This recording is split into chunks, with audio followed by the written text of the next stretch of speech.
My name's Caleb Morgan. I'm 41 years old, and I've been driving my old Winnebago across the Pacific Northwest for almost a decade now. I left behind a job in Portland, a relationship that had grown cold, and the noise of a city that never truly let you yourself think. Out here, beneath the Cathedral of Douglas Firs, I thought I'd find peace. But if there's one thing the Northwest has taught me, it's that peace and silence aren't the same thing. Silence can be the loudest sound in the world, especially when something else is listening. It began last autumn, somewhere near Mount Hood National Forest. I'd pulled off a logging road after dusk, thinking I'd found the perfect spot, tucked between ferns, miles from the nearest campground. The rain had that steady, rhythmic patter on the RV roof, soft enough to lull me into the kind of calm you only feel in deep woods. The air smelled alive, wet pine, decaying leaves, that mineral scent of rain-soaked rock. I remember sitting at the dinette, sipping instant coffee, thinking, this is freedom. But that night, I couldn't shake the sense that the forest wasn't sleeping with me. You know how your body recognizes danger before your mind does? I kept feeling it. That tightening in the chest, that pressure behind the eyes. The stillness wasn't natural. Not a single tree frog, not a drip from the branches. Only the faint hum of my RV's inverter and the occasional creak of the frame shifting as the rain cooled the metal. Then came the tapping. It was light at first, like something brushing the side paneling. I figured it was pine cones, maybe small debris blown loose. But then it grew rhythmic, a pattern, almost deliberate. 3 taps, pause. 2 more. A scrape, slow and measured, dragging along the metal siding just beneath my window. I turned off the lights. My reflection disappeared from the glass, and the outside became a mirror of shadow. My heart pounded so loud it drowned out the rain. I waited, breath held, staring at the window's blackness, trying to convince myself it was an animal, maybe a branch swinging in the wind.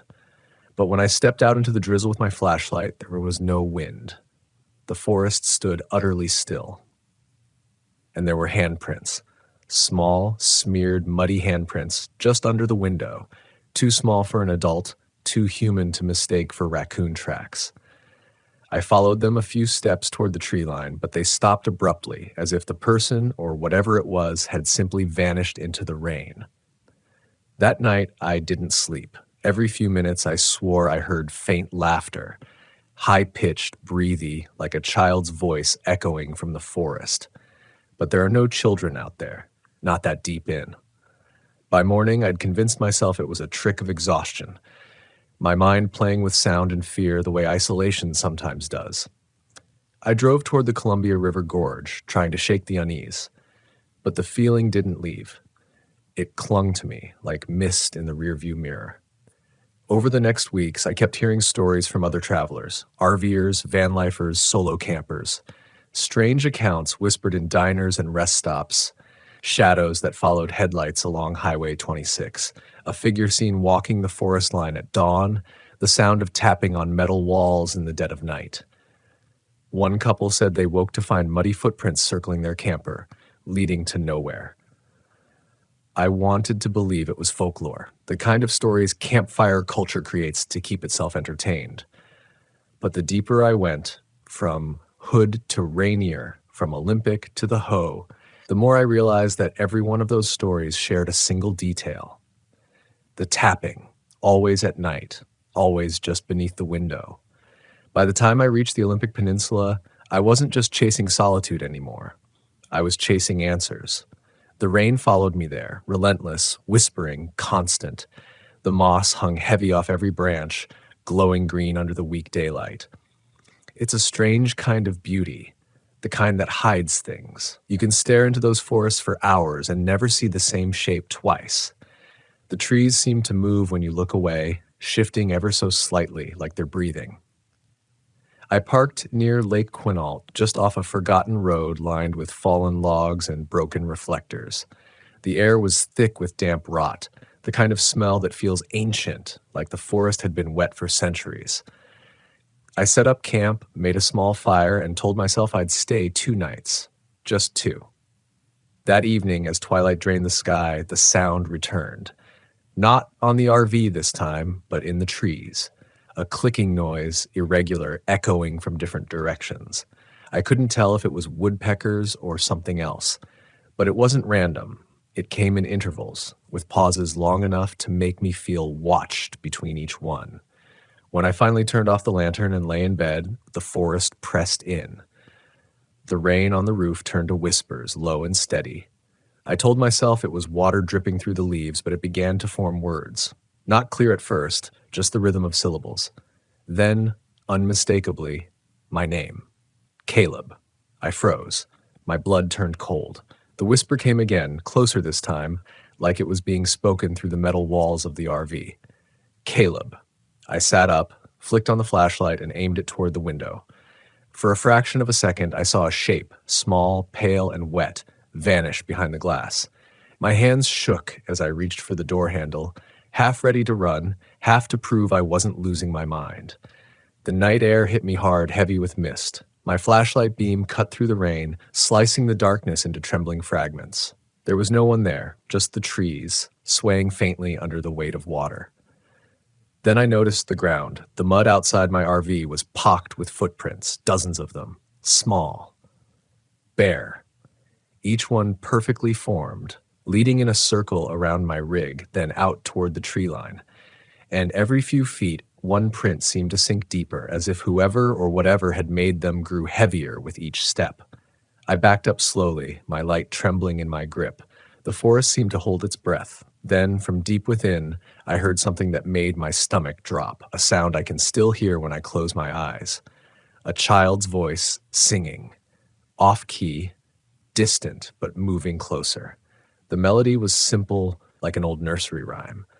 It repeated, getting louder until it sounded like it was coming from just beyond the beam of my flashlight, and then it stopped. The silence that followed was unbearable. So total it pressed against my ears. I couldn't move, couldn't think, just stared into that black space where the sound had been. Then, just as suddenly, the rain began again, hard and fast. I slammed the RV door shut, locked it, and turned every light on. I sat there until morning, gripping the wheel like I was afraid the forest would pull me out through the windshield. When daylight finally came, I opened the door, ready to drive out of there and never look back. The footprints were gone. The ground was smooth, untouched, like the rain had erased the night. But something wasn't right inside, either. The interior felt colder than it should have. My breath fogged in the air, and on the table beside my half-empty mug of coffee was a single wet handprint. Small, human. I didn't stay another night at Lake Quinault. I drove until the tank was nearly dry, chasing sunlight that never really came. The Pacific Northwest has that way about it. Gray even when it's bright, wet even when it's dry. Somewhere between Forks and Port Angeles, I pulled into a roadside turnout and just sat there staring through the windshield at nothing. I wanted to convince myself I'd dreamed the whole thing, but dreams don't leave watermarks on tables. For weeks after that, I couldn't shake it. Every drip of rain on metal made me tense. Every creak of the RV frame sent my pulse racing. I even considered selling the rig and settling down somewhere safe, maybe back east. But something deeper than fear kept me moving. Maybe it was curiosity. Maybe it was that quiet addiction every traveler knows, the hunger to understand what most people are too afraid to face. I started asking around, carefully at first. Locals in diners, old men at gas stations, the kind of people who never leave their county line. They always reacted the same way when I mentioned the tapping. Their eyes would flick to the window or to the tree line beyond the parking lot, and their voices would drop. One logger near Aberdeen told me, "You're talking about the forest kids." I laughed at the name until I realized he wasn't joking. He said there were stories older than the roads themselves about children who wandered off into the woods during the early days of settlement. Some were never found. The elders said the forest kept them. Not ghosts exactly, not alive either. Something in between, something the rain keeps feeding. I remember the way he looked at me before I left. He said, "If you hear them, don't answer." I tried to forget it, but by the time I reached the coast, the world around me had grown heavy with that same wrong silence I'd felt before. I parked at a small coastal RV park just outside Kalaloch, one of those quiet strips with 20 sites and a view of the ocean you can't hear over the wind. I figured the sea breeze and the open space would clear my head. That night, the rain eased up and the sound of the waves came through, steady, calm, endless. I sat outside with my lantern, watching mist drift along the dunes. The fire burned low, and for the first time in weeks, I felt something close to peace. Until I noticed the footprints. They were small again, bare, light impressions in the wet sand leading from the tree line toward my campfire.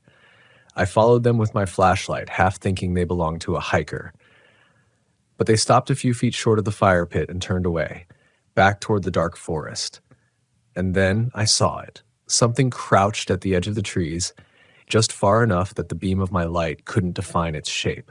I could only see movement, slow, swaying like it was breathing. I froze, waiting for it to move closer. Instead, it tilted its head, as if studying me. I swear I heard the faint sound of water dripping, though the rain had stopped. Then, as I lowered the flashlight for just a second, it was gone. When I turned back, the footprints were gone too, washed away, or maybe never there. The fire sputtered out on its own, though there was still wood left. And somewhere beyond the surf, a child laughed. I slept inside that night with every window covered. But the sounds came back anyway, not from outside this time, from underneath. A slow dragging noise under the floor, circling, scraping, like small hands moving along the metal frame. My flashlight flickered every time I tried to aim it at the source. The smell of wet earth filled the cabin, even though every vent was closed. By morning, I was shaking. My hands wouldn't stop trembling. The park manager, a gray-haired woman who looked like she'd seen it all, came by to check on me when I was filling the water tank. She looked at me, pale and wide-eyed, and said, "You heard them, didn't you?" I didn't even need to answer. She told me her husband used to work the ranger patrol in the Ho. He'd come home muttering about kids singing in the rain. Said they'd show up near campsites before the fog rolled in thick. One night he followed the sound and didn't come back. They found his truck 3 days later, engine running, driver's door open. That's when I realized it wasn't just me. Whatever it was, it moved. It followed people who listened, the ones who noticed, the ones who couldn't let go of the silence. I kept driving north, past the Elwha River and toward Crescent Lake. The water there is so still it reflects the clouds like a mirror. Locals say it's bottomless, that if you fall in, the forest takes you through the water instead of the ground. I didn't plan to camp long, but the view was hypnotic. I parked on a turnout facing the lake, pulled my chair to the edge, and watched the last light fade. The sky turned black fast. The stars hid behind drifting mist. Then came that smell again, the smell of wet mud and old, cold stone. It was coming from the water. The surface rippled once, then stilled, and the singing began again. This time it wasn't distant. It was right there, across the lake. Faint voices, layered and off-tune, carrying just enough melody to sound human. My skin prickled. I tried to record it on my phone, but the microphone picked up only static. I turned the volume up all the way and heard something faint behind the noise, like someone whispering right next to the speaker. My own name, Caleb. I dropped the phone. When I looked back toward the lake, something was standing in the shallows, a silhouette of a child. Small, hair matted, arms hanging limply by its sides, the head tilted. The water around it didn't ripple, and then it smiled. I don't mean it looked like it smiled, I mean I felt the smile. The way you feel a storm coming in your bones, it reached one arm toward me, slow and deliberate. The singing stopped, replaced by a sound that wasn't sound at all, a pressure in the air that made my eardrums ache. I ran. I didn't pack, didn't shut anything. I just started the RV and drove. The forest blurred by in streaks of green and gray, headlights bouncing off rain-slick asphalt. Even with the windows up, I could still hear the tapping on the doors, on the back, on the roof. When I finally reached a main road and the first gas station light broke through the fog, it stopped. The silence afterward felt like a scream. I sat there, engine idling, hands clenched so tight around the wheel that my knuckles bled where my nails had dug in. A man in a rain jacket walked up, probably just a local wondering if I needed help. But when he knocked on my window, I flinched so hard I nearly screamed. He backed away, nodding slowly, eyes wide. "You came from the forest," he said. "They always follow the ones who listen." I don't remember driving to the motel after that. I just remember the sound of rain, the hiss of tires on wet pavement, and the feeling that something was sitting in the back of the RV, watching, waiting. That night, I dreamed of children standing in the lake.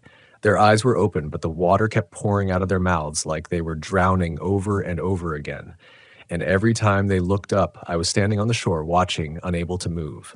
When I woke up, my pillow was soaked, not with sweat, but with lake water. I couldn't go back to the forest after that, but leaving it didn't help either. It was like the rain carried something with it, like the sound itself had learned my name. Even in motels, even in city lots surrounded by other RVs, I'd wake in the middle of the night, certain that I heard small hands brushing against the windows. Sometimes I'd check and find nothing. Other times, there would be the faintest trace of condensation shaped like fingertips, already fading as I watched. I tried driving east toward drier country. I told myself if I could just get past the Cascades, into the high desert, the air would thin out. The silence would feel different. But as I climbed through the passes, the clouds followed me like smoke. It rained halfway through Yakima. That's where I met someone who changed how I understood all of it. Her name was Meredith. She was parked beside me at a rest stop, small class CRV, Oregon plates, and eyes that looked like they hadn't seen sunlight in years. She must have noticed my shaking hands when I stepped out to refuel. "You hear them too?" she asked, her voice barely above a whisper. I didn't even need to ask what she meant. We sat in the rain on the curb between our rigs, sharing instant coffee in paper cups, both of us speaking in broken pieces like trauma survivors comparing scars. She'd been camping near the Willapa Hills the previous spring when she started hearing tapping on her roof every night at exactly 3:17 a.m. She said she'd moved camp 3 times, but the tapping always followed. Same rhythm, same pause between knocks. 3, then 2. Just like mine. When I asked her what she thought it was, she didn't say ghosts. She didn't say people. She said, "It's the sound the forest makes when it wants you back." That stuck with me. Meredith told me something else before we parted ways, that if I wanted to break free, I had to confront it. "It feeds on retreat," she said. "You run, it follows. You face it, it reveals." I didn't want to believe her, but deep down, I knew she was right. I'd been running since Mount Hood, and the only thing that had changed was how deeply the fear had settled in me. So I went back. Not to the same forest, somewhere farther north, closer to the Olympic boundary. I found an abandoned campground listed on an old map, one that didn't even appear on GPS anymore. The road there was little more than a tunnel of moss and mud. My tires slid on soaked gravel, branches scraped against the windshield like claws. And for a few moments I considered turning back, but the part of me that wanted answers wouldn't let me. By the time I reached the clearing, the fog was so thick I couldn't see more than 20 feet ahead. The sign at the entrance was half rotted, but I could still make out the name, Camp Ferndale. The picnic tables were buried in ferns, the fire pits filled with stagnant rainwater. I parked, cut the engine, and stepped outside. The air was wrong. Too still. Even the drizzle seemed muffled, as if the sound couldn't escape the trees. I walked the perimeter of the clearing, every nerve alert, expecting the tapping, the whispers, the handprints, but nothing came. Just that dense, pregnant silence. I decided to make a small fire, not for warmth, but to keep the darkness from swallowing everything. As the flames grew, I felt something shift. A faint rustling beyond the tree line, slow and rhythmic, like small feet moving through wet leaves. Then came a giggle. Quiet, playful, impossibly close. I stood, my flashlight trembling in my grip. "Who's there?" My voice cracked against the stillness. No answer, just the fire popping behind me. Then, from the other side of the clearing, another giggle, and another. I turned in circles, trying to spot movement, but all I saw were shadows shifting just beyond reach. My pulse hammered in my ears. "I know you're there," I said, though the words felt hollow. The forest replied, "Caleb." The voice was soft, layered, more than one child speaking together, perfectly in sync. Every instinct screamed at me to run, but I forced myself to stay. Meredith's words echoed, "You face it, it reveals." "What do you want?" I whispered. The fire flickered violently, bending sideways as if pulled by a breath. The shadows between the trees deepened, and from within them I began to see forms. Small, pale shapes, half hidden by the mist. Their outlines blurred as if the forest itself was trying to hold them back or push them forward. Then one stepped closer. It was a child, a boy, maybe 6 or 7. His skin was grayish, like soaked paper. His eyes were wide and empty, pupils washed to the color of fog. When he opened his mouth to speak, water poured out, streaming down his chin. He took another step, bare feet silent on the wet ground. I backed toward the RV. The others followed, 5, maybe 6 of them, emerging slowly, each one dragging their feet, their movements oddly synchronized, like dancers in a dream. The air grew colder with every step they took. My breath turned to vapor. "Why me?" I asked. The boy stopped, his head tilted, same way as the one at the lake. Then, in a voice that wasn't just his, he said, "You listened." I stumbled backward until my shoulder hit the RV door. The handle was slick with rain. I turned it, but before I could climb inside, I felt something grab my wrist. Small fingers, cold and strong. The boy's face was inches from mine now. He whispered, "Don't leave again." I yanked free and slammed the door, locking it with shaking hands. I started the engine, the roar of the diesel cutting through the stillness.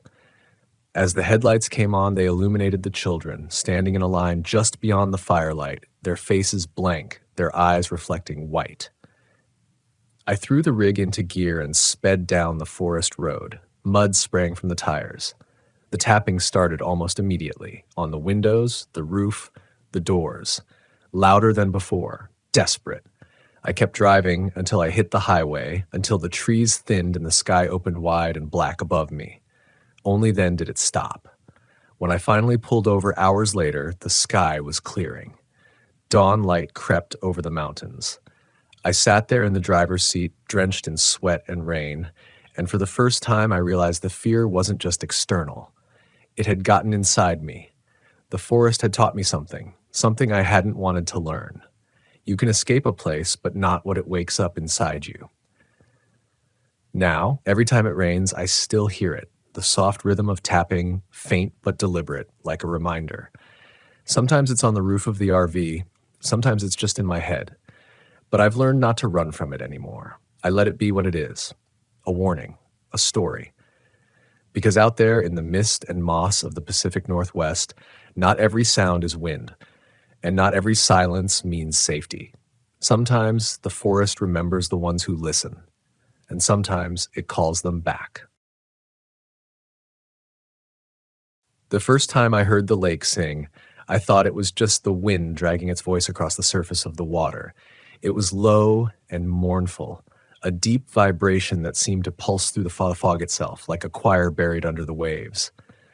I was parked about 30 feet from the shoreline, my RV angled between 2 moss-covered cedars, their trunks so wide I could barely wrap my arms halfway around. The rain had been steady all day, the kind that doesn't pour, just lingers, a constant gray mist that seeps into your clothes and your thoughts. I'd been on the road for months by then, drifting between Forest Service roads and forgotten campgrounds. My name's Eli Garner, 43, a mechanic by trade, wanderer by default. After my wife passed, the road became easier to live with than the silence of a house that wasn't ours anymore. Lake Quinault wasn't on my plan, if you can even call what I had a plan. I'd been headed toward the coast when I saw the sign off Highway 101, half buried in ferns, Quinault Recreation Area, closed for maintenance. It was early October, the off-season, which meant solitude, and solitude was what I was chasing. The gate was unlocked. The gravel road wound down for miles through misty forest until it opened to the lake. Vast, mirror dark, ringed in fir and alder. There were maybe 8 camping spots total, all empty, each separated by mossy logs and patches of sword fern. It felt untouched, forgotten, perfect. The sound came that first night around 11 p.m. I was sitting inside the RV, the heater humming, reading a dog-eared field guide about Pacific Northwest trees, when I heard what I thought was a boat horn. Faint, drawn out.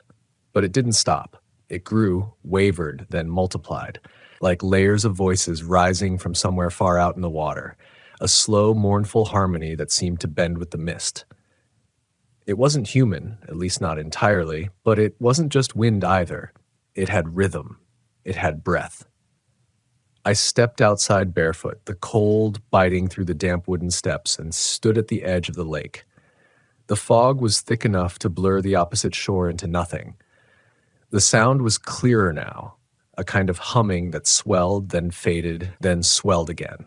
My first instinct was to call out, but something in me froze. It wasn't fear yet, just confusion mixed with awe.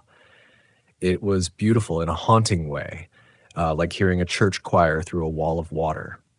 When it finally stopped, the silence felt heavier than before. I stayed outside longer than I should have, watching the surface for ripples, any sign of movement. Nothing, just the reflection of my porch light wavering on the black water. I told myself it was the wind pushing through the valley. That explanation held until the next night.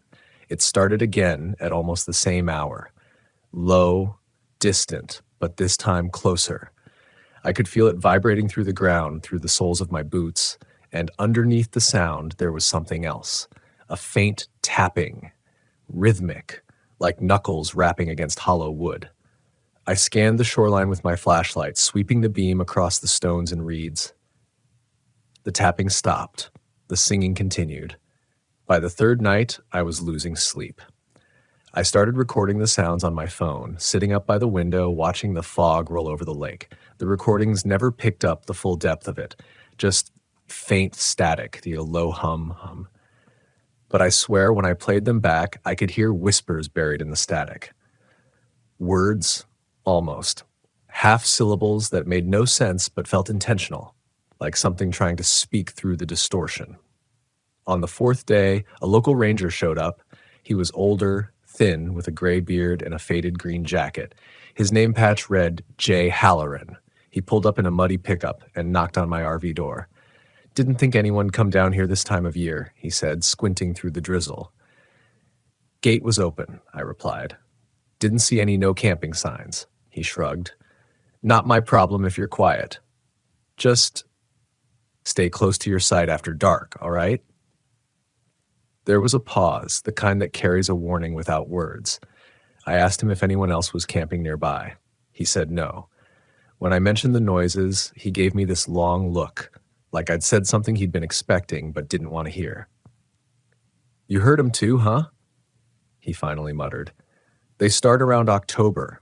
Locals call it the choir. Been happening since before the dam work in the 70s. Used to be families living near the inlet, fishing cabins, small community. Flooded out after a landslide. Some say the lake took 'em whole." He tapped the brim of his hat, half turned, then added, "If you hear it again, don't go near the water. Folks who do, they don't usually come back the same." That night, the rain stopped for the first time in days. The forest was silent. No frogs, no insects, no wind. The stillness made me uneasy. I kept thinking about what Halloran said about people not coming back the same. I told myself I'd leave in the morning, but I didn't. Around 1 a.m., I woke to something tapping against the RV door. Not a knock, softer, irregular, like fingertips brushing metal. My breath caught. I turned off the interior light and waited. The tapping came again, higher up this time, near the window. I reached for my flashlight and clicked it on. Nothing. Just the forest and my own reflection in the glass. Then, faintly, from the lake, the singing began again. It was closer than ever. The air itself seemed to vibrate with it. I stepped outside, drawn by something I couldn't explain, curiosity mixed with dread. The fog had thinned just enough that I could see the first few yards of water. and that's when I saw it. Ripples forming in a slow circle, as if something large were just beneath the surface, turning. The melody deepened, rising like breath through the trees, harmonies overlapping in tones that didn't belong in any human register. And somewhere within that sound, I heard something that froze my blood. My name. Clear as day, whispered between the notes, carried across the water. Eli. I stumbled backward, flashlight beam shaking across the rocks. The water stilled. The singing stopped. I ran inside, slammed the door, and didn't move until morning lights seeped through the blinds. When I stepped out at dawn, there were footprints leading from the shoreline to my RV. Bare, narrow, wet. They stopped right at my door. That was the morning I decided to leave Lake Quinault. But as I packed, I realized something unsettling. My phone, the one I'd been using to record, was missing. I tore the place apart, checked under the seats, the drawers. Gone. The last time I'd used it was the night before, during the singing. I should have felt relief, but instead there was a hollow unease, as though losing it meant I'd lost proof, or worse, that something else had taken it. When I drove back toward the highway, I passed the ranger station again.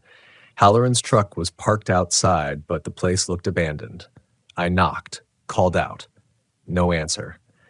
Inside, dust drifted through shafts of weak sunlight. On the wall was a framed photo, black and white, showing a group of rangers from decades ago. In the center, unmistakably, was Halloran.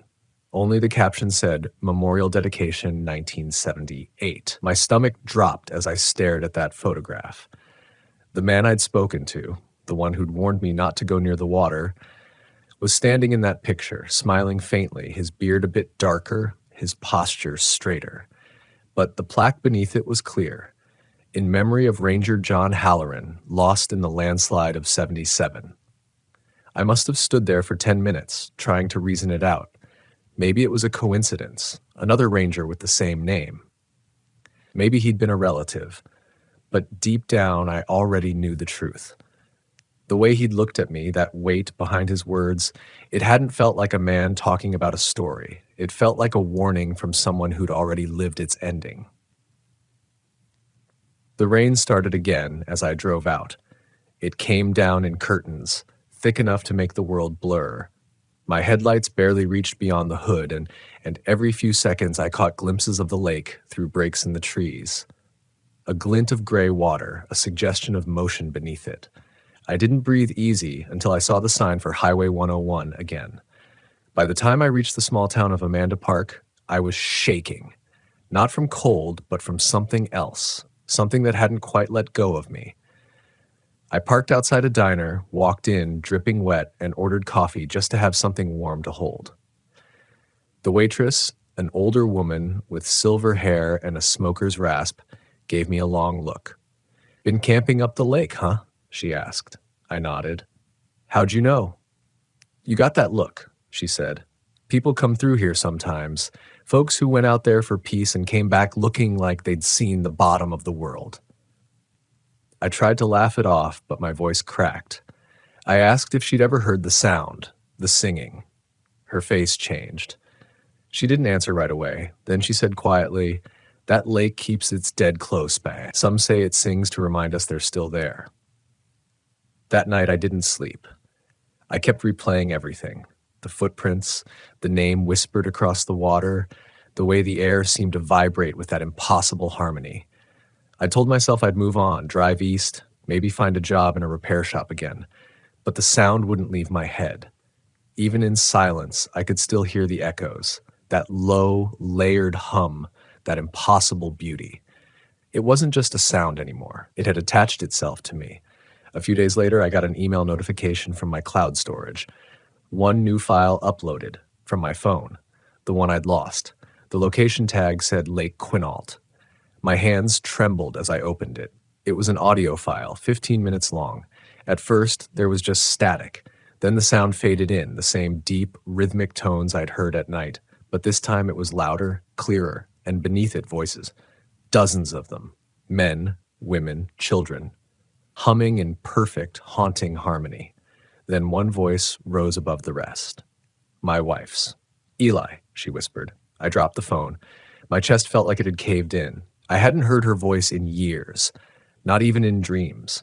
It was her, gentle, tired, exactly how she'd sounded the last time she told me to keep living after she was gone.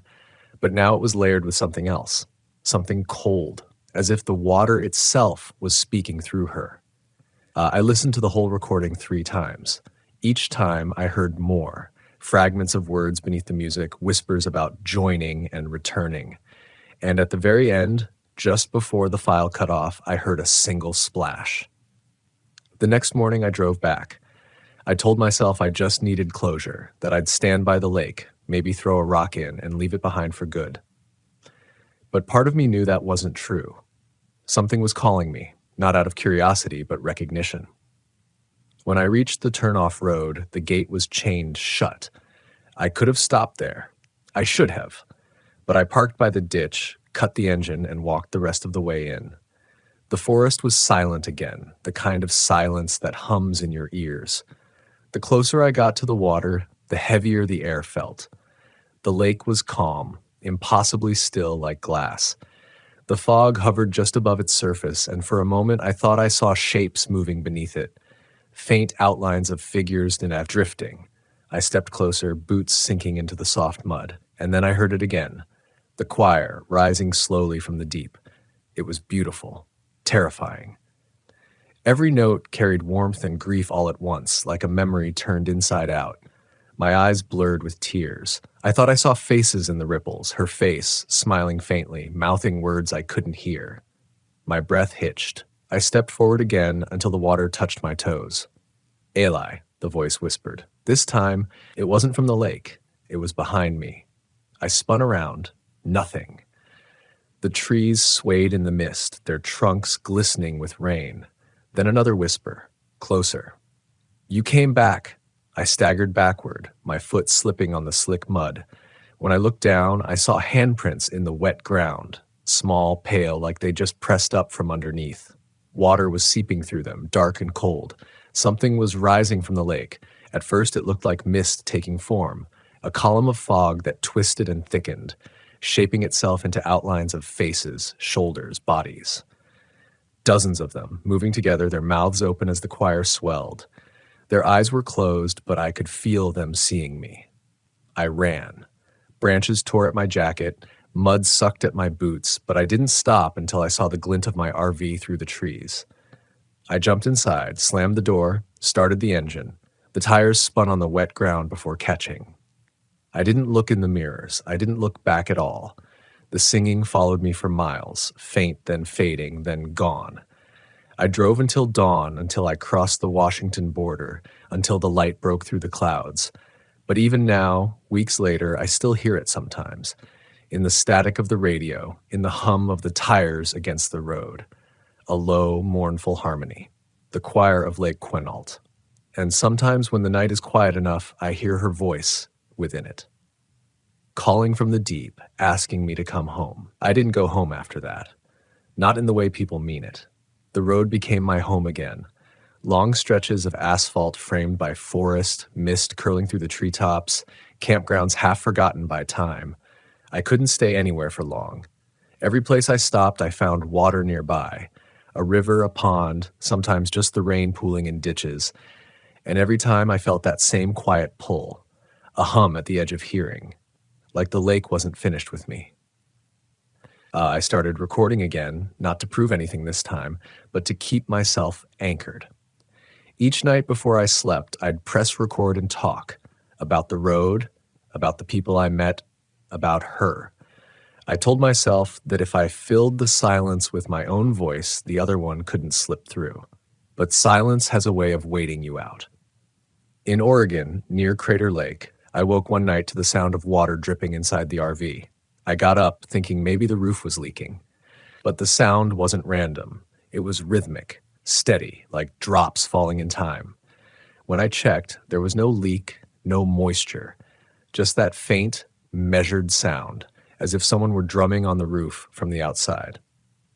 I stepped out with my flashlight. The forest was drenched in fog again, thicker than it had been in months, and through it, I could have sworn I heard the faintest harmony just under the wind.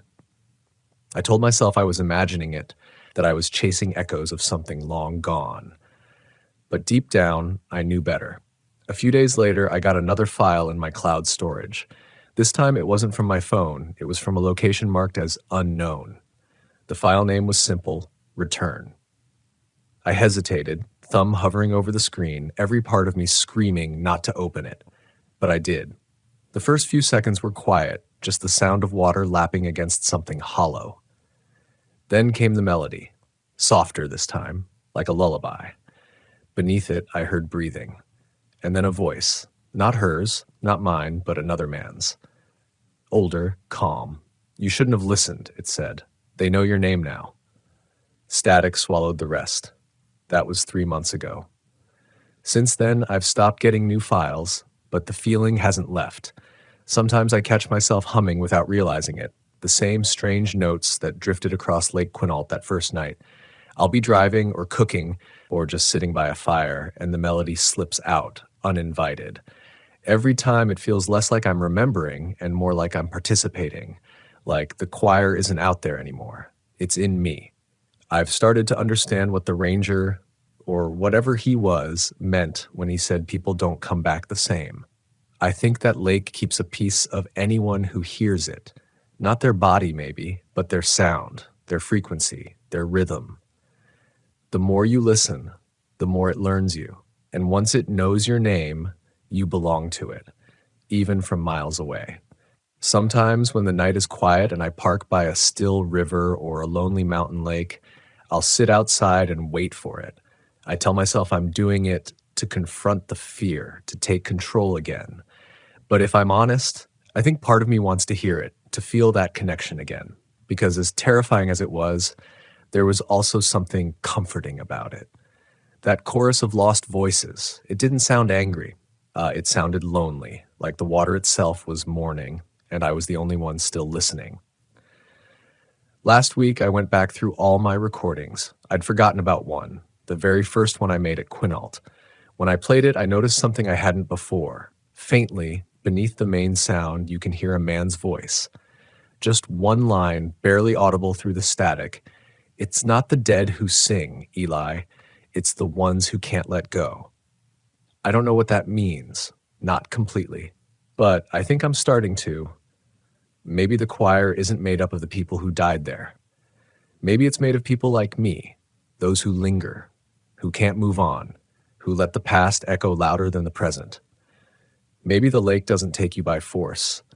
Maybe it just offers a reflection deep enough that some of us decide to step into it. I haven't been back to Quinault since that night, but I think about it every day. The dark stillness, the fog that never lifts, the voice that called my name like it had always known me. And I know someday I'll hear it again, maybe in a dream, maybe in the wind, maybe in the quiet between heartbeats. If that happens, I don't think I'll run. Because sometimes the things that haunt us aren't trying to hurt us.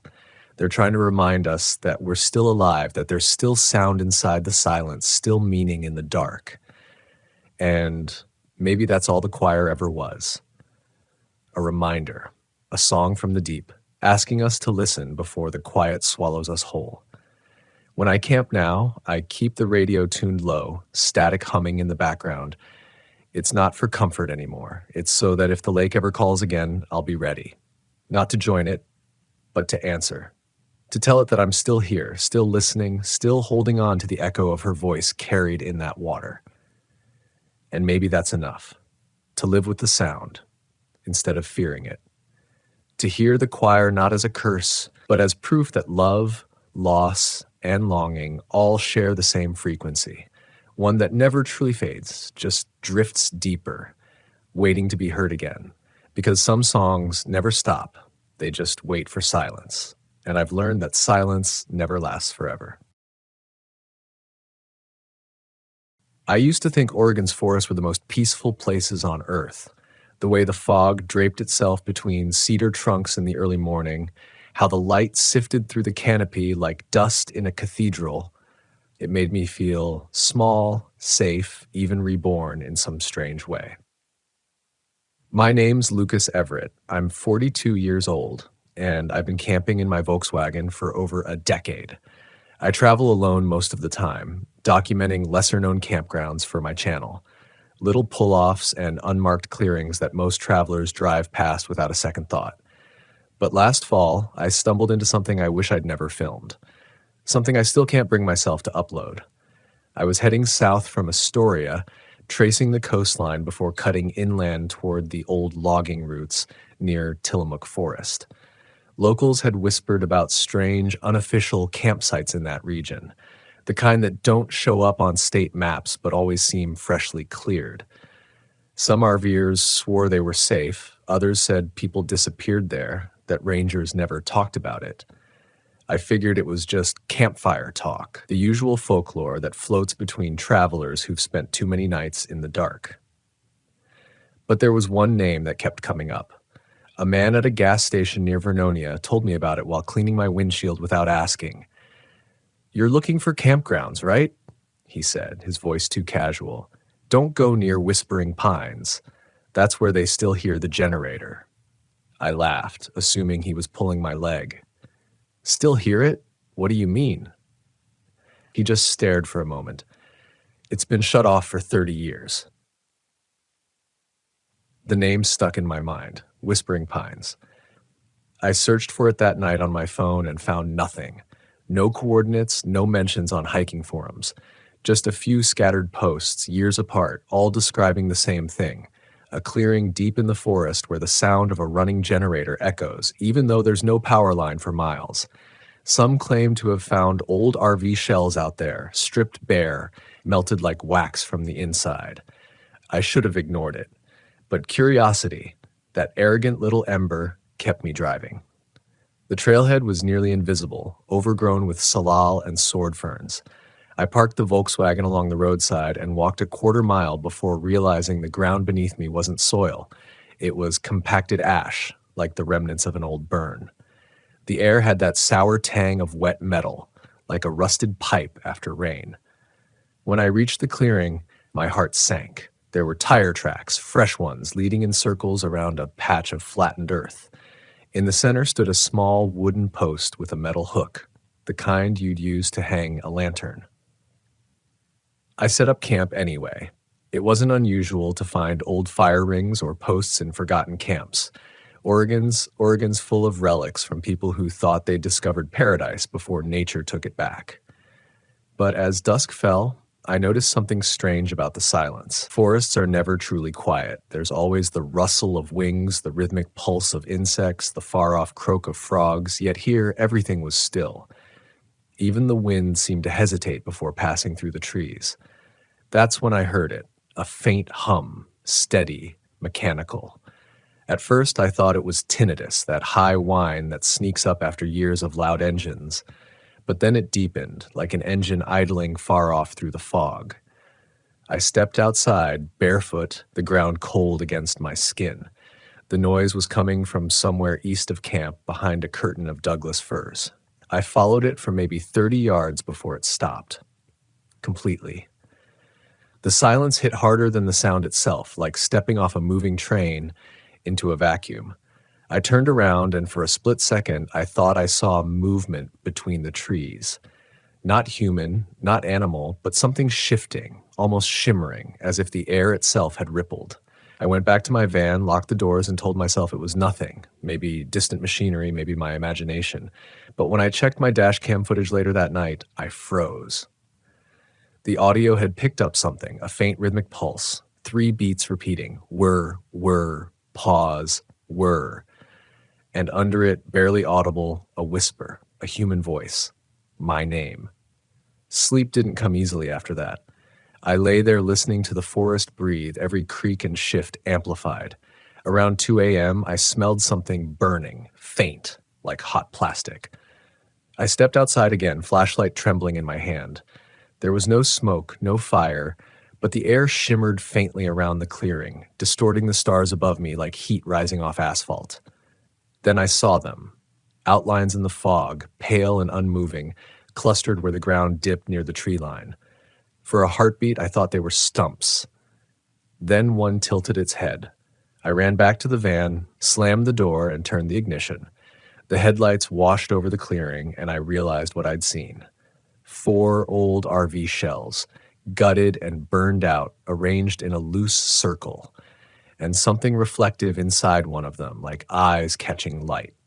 I threw the van into reverse and drove until the signal bars on my phone flickered back to life. The next morning, I stopped in Tillamook for gas. An older woman working the counter noticed my shaken hands and asked if I'd been up in the hills. When I nodded, her expression hardened. "You shouldn't camp out there," she said. "That was government land back in the 80s. They used it for sound testing, low-frequency experiments. Folks said the forest started talking after that. You hear it, don't you? The generator." Her words sank into me like a slow poison. The generator. The hum. The whispers.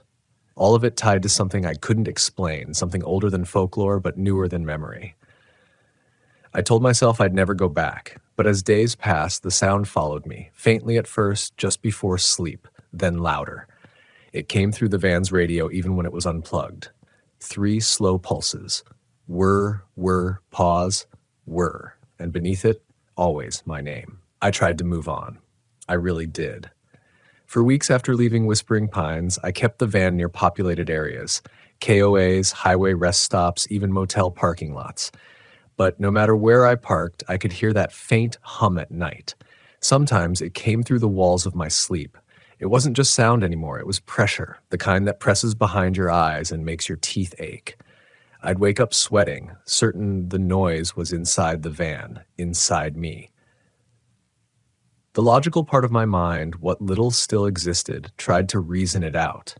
Maybe I'd inhaled something toxic near that clearing. Maybe there were chemicals in the soil. Or maybe I'd heard a real generator and my nerves just couldn't let it go. I even went to a doctor in Eugene who told me I was dealing with post-isolation anxiety. He said the wilderness can mess with your brain after long stretches of solitude. I wanted to believe him. But the sound didn't stop when people were around. It only got quieter, as if it were waiting for me to be alone again. Then one night, something changed. I was camped near Detroit Lake, surrounded by families and the smell of barbecue, the kind of place where laughter blends into the water. Around midnight, I felt the van shudder, not from wind, not from movement, but like something deep beneath it had exhaled. My phone screen flickered on by itself, glowing white, no notifications. The hum returned, faint at first, then layered, one tone low and steady, another almost like a voice buried inside it. I leaned closer, listening. That's when it spoke. Not a word, not a phrase, just a whisper drawn out through static, shaped like breath. It was my name again, but softer this time, almost pleading. I turned the van on, slammed it into gear, and drove until I reached the highway. I didn't stop for hours, but here's the thing about fear. It doesn't fade. It changes shape. It becomes curiosity. You start asking why. Why me? Why that sound? Why still hearing it? I told myself the only way to end it was to go back, to face it, record it, find proof that it was real, or at least prove that I wasn't losing my mind. So I returned to Tillamook. The town felt different this time. The fog hung lower, thicker, clinging to the rooftops. The woman from the gas station wasn't there. The man who replaced her said she'd moved inland. I asked if he knew about the government testing sites she'd mentioned. He looked up, startled. "Who told you that?" When I said her name, his eyes softened. "She used to hear it too," he whispered. Said it called her back every year. I left without buying gas. The road to Whispering Pines had nearly vanished beneath new growth. Ferns brushed against the van doors as I drove in, branches scraping the paint. My headlights barely reached through the fog. Every few minutes, I'd lose signal on my GPS. Then it would reappear, except now the map showed me in a different spot each time. At one point, it said I was parked in the middle of the Pacific Ocean. That should have made me turn around, but I didn't. When I reached the clearing again, it looked exactly as I'd left it. The same flattened ring of ash, the same lantern post, the same dead silence pressing down from the trees. I set up my recording equipment, camera, mic, EMF reader, half convinced I was chasing ghosts, half terrified I might find one. I started talking into the recorder, my voice shaky but steady enough. October 27th, 8:42 p.m., Whispering Pines site. No wind, no wildlife, only residual low-frequency sound detected. The EMF meter spiked for a second, then fell. Temperature, 53 degrees Fahrenheit, I said, even though my skin felt like ice. Testing audio capture now. That's when it began. A faint vibration in the soil, deep and rhythmic, like a slow heartbeat. My mic levels jumped. The hum was back, louder than before, and beneath it the same pattern of 3 pulses. Whir, whir, pause, whir. But this time it wasn't mechanical, it was organic. Like something alive was imitating a machine. The frequency crawled through me, in my bones, my chest cavity, my throat. I dropped the mic and stumbled back toward the van. The ground was shaking now, subtle but real. The air shimmered again, warping the trees into impossible shapes. Then the lights appeared, not headlights, not campfire glow, but white vertical beams sliding slowly between the trees like searchlights sweeping for something. I turned off my flashlight and crouched behind the van. My breath felt too loud. I could see movement within the glow. Figures, maybe, or silhouettes. Their shapes bent wrong, like reflections on rippling water. I thought I heard voices again, but this time they weren't whispering to me. They were whispering about me. Dozens of them, overlapping, repeating phrases I couldn't quite make out. Then one word surfaced. Clear, human, close, return. I don't remember deciding to run. I just remember the blur of branches whipping against my arms as I sprinted toward the main road. The hum followed me, louder, closer, synchronized with my heartbeat. Every time I stumbled, it surged like it was feeding on fear. By the time I reached the van, the lights were gone. The noise was gone. Everything was still again. I jumped inside, slammed the door, and gunned the engine. But before I could drive off, I saw something in the rearview mirror. The clearing, perfectly visible behind me, even though there shouldn't have been light, was glowing faintly blue. And right there, where the lantern post had stood, was a single silhouette, still, watching. I didn't sleep that night. I just drove. Through Tillamook, through the Coast Range, through anything that had pavement beneath it. But something strange happened as dawn broke. The fog lifted, and I realized I wasn't on Highway 6 anymore. The trees looked wrong, too tall, too pale, as if bleached by light. The air had that same metallic tang from the clearing. I checked my GPS. The coordinates showed one word, Whispering Pines. No route, no exit. Just a looping pin that followed me no matter where I turned. That was 3 days ago. I don't know if what I'm seeing is real anymore. I've tried calling for help, but every phone call drops the second I mention where I am. I've driven for hours in circles, passing the same landmarks over and over, the same moss-covered sign, the same fallen log split in two. Each time, the generator sound grows closer, clearer, as though the forest itself is replaying it for me. Sometimes I think about the people who vanished here, the campers, the rangers, the ones whose names never made the news. Maybe they heard it too. Maybe that's why their engines died, why their compasses spun, why no one found their camps again. And sometimes late at night, I hear something tapping against the van's metal walls. Not branches, not rain, just 3 slow beats.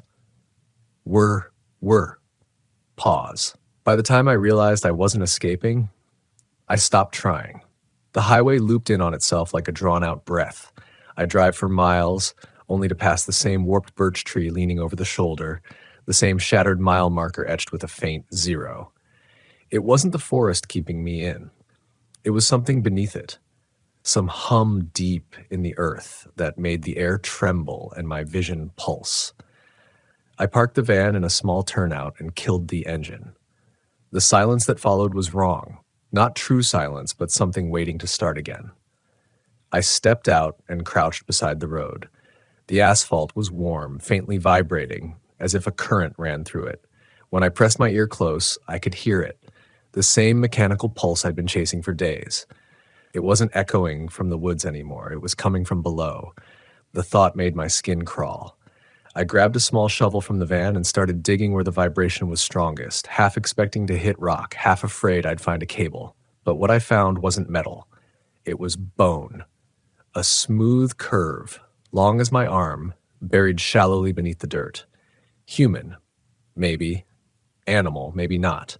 It was blackened like it had been burned long ago. That's when the forest began to whisper again, not through sound, but through movement. Leaves trembling in unison, though no wind blew, branches swaying rhythmically, matching the pulse below my feet. I turned toward the van, my instincts screaming to leave, but my headlights flickered on by themselves, flooding the trees with white light. And in that glow, I saw them. Dozens of shapes, pale and wrong, suspended between the trunks. Not standing, hung.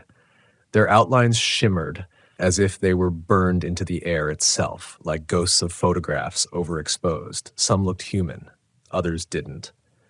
And all of them turned their heads toward me at once. I backed away slowly, the shovel clattering to the ground. One of the figures stepped forward, not walking, more like gliding, its limbs jerking slightly, like film stuttering on a projector. The hum rose to a scream, and for the first time I heard words clear and whole. Return what you took. I stumbled back to the van, threw myself inside, and slammed the door. The entire vehicle vibrated as the sound hit a pitch I could feel in my bones. My nose began to bleed. The windshield fogged with condensation, but not from my breath. The moisture formed words. Dozens of names scrawled across the glass, dripping like melted ink. Then, one by one, the names began to erase themselves, until only one remained. Lucas Everett. I don't remember turning the key, but the van roared to life. I drove blindly, headlights slicing through fog that didn't end. Every direction looked the same, tall, wet trees closing in tighter and tighter, their trunks almost bending inward as if they were growing toward me. The sound never left. It was in the air vents, the floor, even the vibration of the steering wheel. I screamed into the empty forest, demanding it stop, demanding answers, but my voice came back distorted, like it had been played through an old tape deck, slower, heavier, unfamiliar. My own echo didn't belong to me anymore. At some point I realized the hum had changed. It wasn't a machine now. It was breathing, slow, deep, and wet. The ground beneath the van moved, subtly at first, then rising like something shifting in its sleep. I slammed the brakes and stepped out, my boots sinking into mud that hadn't been there a moment ago. The air reeked of iron and salt. I swung my flashlight down and froze. The mud was pulsing, not metaphorically, actually expanding and contracting like flesh. The beam of light caught on something beneath it, smooth, metallic. I knelt, my heart hammering, and brushed it with my hand. It was the top of a generator, an old one, half buried, half digested by the earth. As I leaned closer, I noticed it wasn't attached to any wires. It wasn't even connected to fuel. It was alive. The casing flexed under my palm like muscle. The hum vibrated through it, 3 beats, the same rhythm, now louder than ever. Whir, whir, pause, whir. A hand shot out of the mud and grabbed my wrist. It wasn't human. The fingers were too long, the joints too many. They felt slick, like wet bark. I tried to pull away, but it tightened its grip, dragging me toward the sinking soil. The voice returned, closer, clearer, vibrating through the ground itself. Return! I kicked, clawed, screamed until my throat tore. My flashlight tumbled into the muck, spinning light in dizzying circles. For a split second, I saw the full shape beneath me. A massive, organic machine fused with roots, bones, and metal, its cables winding into the forest floor like veins. It was feeding on the land, on the people who came here, maybe even on me.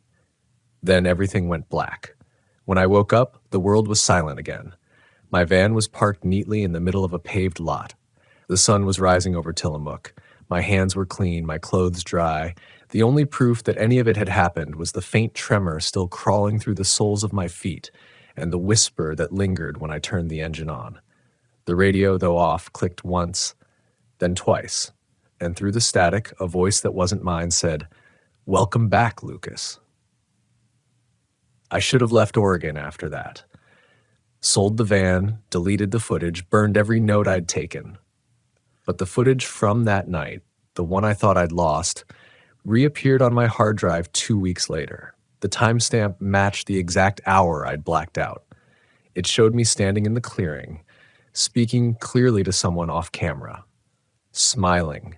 I watched in disbelief as my recorded self whispered into the microphone, "They're not dead. They're inside. Then, in the reflection of the van window behind me, another face appeared. It wasn't human. I slammed my laptop shut. That was 3 months ago. Since then, I've tried to live quietly, or urban camping near Portland, staying close to people, lights, noise. But some nights, when traffic fades and the world softens into that gray hum before dawn, I still hear it, the low, rhythmic pulse, the whispering voices just beyond hearing. And sometimes when I look into the reflection of my van's windows, I swear I see someone sitting in the driver's seat with me, pale, silent, waiting. I don't know what Oregon's forests really are anymore. I used to think they were alive. Now I think they're listening, watching, recording every sound we make, every hum, every name. And I can't help but feel like somewhere, deep beneath those whispering pines, the generator is still running. Not to power anything, but to keep something awake. Because when the hum stops, I think that's when it comes looking for the ones who heard it. After that night, I didn't trust anything mechanical anymore. Engines, radios, even the faint hum of refrigerators, all of it made my skin crawl. I left Oregon for a while, or at least I thought I did. I crossed the border near Klamath Falls and parked at a crowded rest stop in Northern California. But when I stepped out of the van, the air smelled the same. Wet, cedar, metallic rain, and something faintly electric beneath it. The mountains didn't look different either. It felt like Oregon had followed me, or maybe I'd never really left. I tried to forget by going back to my roots, documenting campsites, interviewing locals, piecing together the folklore behind the forest. The rational part of me wanted to expose Whispering Pines for what it was, a government test site gone wrong, or a naturally resonant pocket of sound that caused hallucinations. Anything but the truth I'd seen. I started a series for my channel, Oregon's Disturbing RV Campsite Legends, Uncovered. At first, it was just storytelling, gathering urban legends, old ranger accounts, missing persons reports. But the deeper I went, the more patterns emerged. Every location where people vanished had one common detail. They all reported hearing a hum before they disappeared. There was a site near Crater Lake where an entire family of RVers vanished in 1994, leaving their dinner still warm on the table. A trail near Mount Hood where hikers said the trees sang at night. And another clearing outside Bend where tire tracks led in but never out. Different towns, different decades, same sound. The videos blew up faster than anything I'd ever uploaded. People began sending their own recordings. Distorted clips of audio captured from campgrounds, strange frequencies buried in white noise. Some viewers even claimed to hear their names whispered within them. I didn't believe it at first, until I listened closely and heard mine. That was the night the power went out. I'd parked behind a diner near Roseburg to edit footage. Around midnight, the laptop screen flickered, then died. The van's dashboard lights dimmed too. I had checked the battery, still full. But when I opened the laptop again, the desktop background had changed. It was a still frame from my Whispering Pines footage, me standing in the clearing. Only this time, the reflection in the van window behind me was grinning. I slammed it shut, shaking. Then I heard the hum, low, faint, familiar, seeping from somewhere inside the van. I tore through every compartment, every speaker, but the noise wasn't coming from electronics. It was coming from the walls. I pressed my ear against the metal. The vibration was alive again, deep, wet, pulsing. And through it, the voice whispered, "You shared it." That was when I realized it wasn't just in Whispering Pines anymore. It had spread. I tried warning my audience, posting a video titled, "Don't listen to the audio, it's not what you think." Within minutes, the video glitched, replaying itself backward, the thumbnail replaced with static. My comments flooded with people saying they'd heard something in the background. A hum. Their own names. You can't unhear something that calls you by name. One subscriber messaged me from Medford. Open quote. "Lucas, my husband started the generator last night and it wouldn't turn off. The sound changed. It started to say things. I think he followed it into the woods." Close quote. Another from Washington sent a clip of her RV at night. In the video, Her headlights shone on the trees, and for a brief second, the reflection of a figure appeared, pale, thin, expressionless, standing inches from the camera lens. When the light flickered, it was gone. I told myself it couldn't be real, but every mile I drove, every time I parked, I'd hear the hum again. Always faint at first, then building until it felt like it was inside my bloodstream. I began noticing something else. RVs parked at campsites, identical to mine. Same model, same color, same dent above the left fender. I'd drive past them in the fog, swear I saw someone inside, only to find them empty when I turned around. Then I saw it, my own license plate reflected in one of them. I got out and approached cautiously, flashlight trembling. The other van's windows were tinted, but when I wiped away the dew, I froze. Inside sat a man. Same jacket, same hair, same scar on the left hand. Me. He turned his head and smiled. Then the engine started. The sound hit me like pressure, a physical force that drove me to my knees. The hum was no longer just mechanical. It was harmonic, layered, like multiple frequencies converging into one sentient tone. The other van backed away slowly, its taillights fading into the fog, and when the sound stopped, I was alone again. Since that night, I've stopped filming. I don't camp near forests anymore. I don't even trust mirrors. The hum finds me anyway. In the plumbing, in electrical lines, in the low drone of passing semis. Sometimes it's faint, sometimes deafening, always rhythmic, always the same pattern. Whir, pause, whir. People keep asking what really happened at Whispering Pines. They want proof, they want footage. But here's the truth. The legend isn't buried out there anymore. It's in us, in every speaker, every generator, every hum that fills silence when the world should be still. I've come to believe the sound isn't just a remnant of something ancient. It's an infection, a signal searching for resonance, and it finds it in us. So if you ever camp in Oregon, if you ever wake to the faint hum of something that shouldn't be running, don't listen. Don't follow it. Don't even acknowledge it. Because once it knows your name, it will keep whispering until you answer. And when you do, it won't stop. I still drive, but I no longer know if I'm moving forward or just circling the same forest that never ends. Every road looks familiar, every rest stop feels rehearsed, and when the fog rolls in, I can almost see the outlines of those RVs again. Silent, patient, waiting for me to fall asleep. Sometimes I dream of the clearing, the lantern post, the burned shells of campers circling that humming core beneath the earth. In the dream, I walk toward it, calm this time, unafraid. The ground opens, the generator pulses, and as I kneel beside it, I realize it isn't a machine at all. It's a heart, and it's been beating for centuries.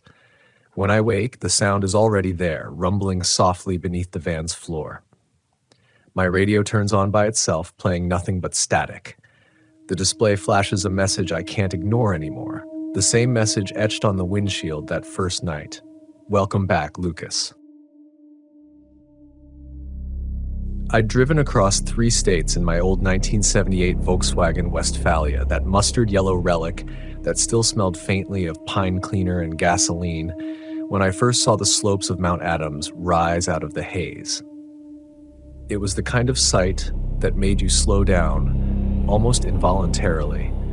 Those snow-streaked ridges against the late summer sky, the way the light pooled in the valleys, how the air grew thin and metallic as you climbed. I'd been chasing solitude for weeks, ever since I quit my job in Portland and decided to spend what was left of the summer living out of that van, chasing quiet places before the fall storms rolled in. I thought the mountain would give me peace. But the truth is, I think I was already chasing ghosts long before I got there. I'd heard from a fellow VW enthusiast about an old, half-forgotten campground just south of Mount Adams. Ridgway Creek, he'd called it. No service, no crowds, he'd said, but the stars will break you open. The directions were vague, more rumor than map, but that kind of mystery had always drawn me in. So I followed forest roads until my tires left pavement, then gravel, then dirt, until the trees grew dense enough that the sunlight came in only in thin, trembling strips.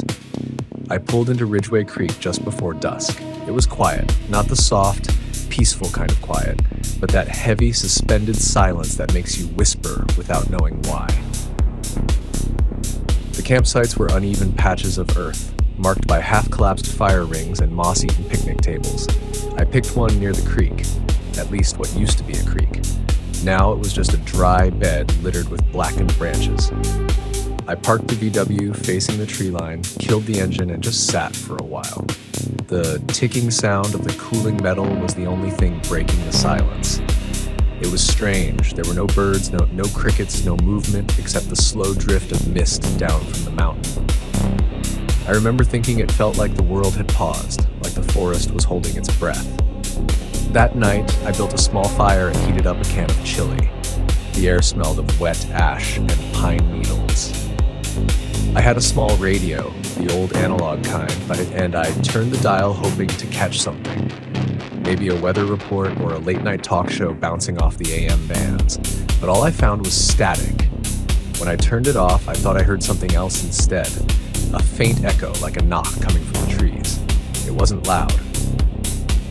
Just consistent. 2 knocks, a pause, then one more. I told myself it was probably a branch shifting or maybe a woodpecker, though I hadn't seen or heard any birds all evening. I stared into the dark for a while, trying to make sense of where it came from, and eventually convinced myself to ignore it. The sound stopped after a while. I finished my dinner, crawled into the van, and shut the sliding door tight. Inside, everything felt smaller. The familiar smell of the van, a mix of old vinyl, camp fuel, and my worn-out sleeping bag, gave me a strange comfort. I cracked one of the pop-top windows to let in some air, but even then, the night felt too still. It was like the forest was watching me through the cracks. I must have drifted off sometime past midnight, but I woke up an hour later to that same sound, 3 knocks this time, closer, more deliberate. I froze. My first thought was that someone was out there, maybe another camper or a lost hiker. I sat up and held my breath, listening. The knocks came again, softer this time, followed by what sounded like a long exhale, like air moving through a hollow space. "Hello?" I called out. My voice sounded strange in the dark, thinner than I expected. No answer. Just the slow settling of branches, the faint whisper of wind. Then silence again. I thought about stepping outside, but something in me said not to. It wasn't fear exactly. It was more like a warning that rose from somewhere deep in my gut. So I waited, motionless, until dawn finally stretched thin light across the foggy campground. When I opened the van door, the air was cold and still smelled faintly of smoke, though my fire had died out completely. The dirt around the van was soft, and there were footprints. Not boot prints, bare feet. The impressions were wide, the toes long, and they led from the edge of the woods right up to the van's side door, then back into the trees. I remember crouching there, staring at those tracks. The way the heel marks pressed deeper like someone had been carrying weight. They looked fresh, maybe only hours old. I felt that cold pulse of unease that doesn't leave room for logic. It just tells you that something isn't right. I told myself it could have been a trick of the dirt, or maybe kids from a nearby site, though I hadn't seen anyone. But deep down, I knew I was lying to myself. I almost packed up right then, but the idea of driving those twisting forest roads in that van, tired and half scared, felt worse than staying another night. So I decided to stick it out, just one more day. I'd hike around, see if there were any other campers, maybe catch some daylight pictures before leaving.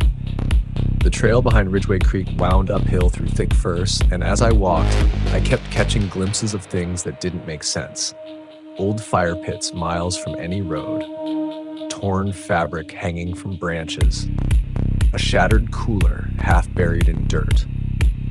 Every few minutes I'd think I heard someone walking just out of sight, matching my pace, but whenever I stopped, it stopped too. Around noon, I reached a clearing with a view of Mount Adams. The mountain looked close enough to touch, its upper slopes glowing white against the blue. The air was thin and tasted metallic, like old pennies.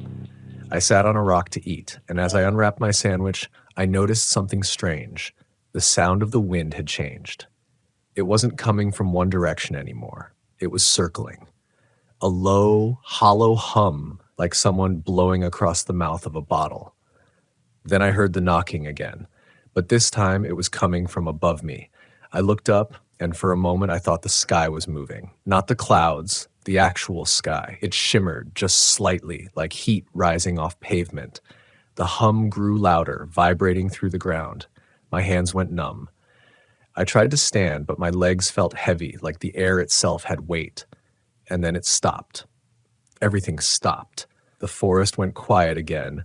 The shimmer vanished, and the wind died completely. When I got back to camp that evening, my van's sliding door was open. I was certain I'd locked it. Inside, everything looked normal, except for one thing. The radio I'd left on the shelf was turned on. The dial was still spinning slowly, cycling through static on its own. I shut it off and sat there for a long time, listening to my own heartbeat, trying to convince myself that I wasn't losing my mind. But as the night settled in again and the mist crept through the trees, I could feel that same strange pressure building in the air, like the mountain itself was breathing, and I was sitting inside its chest.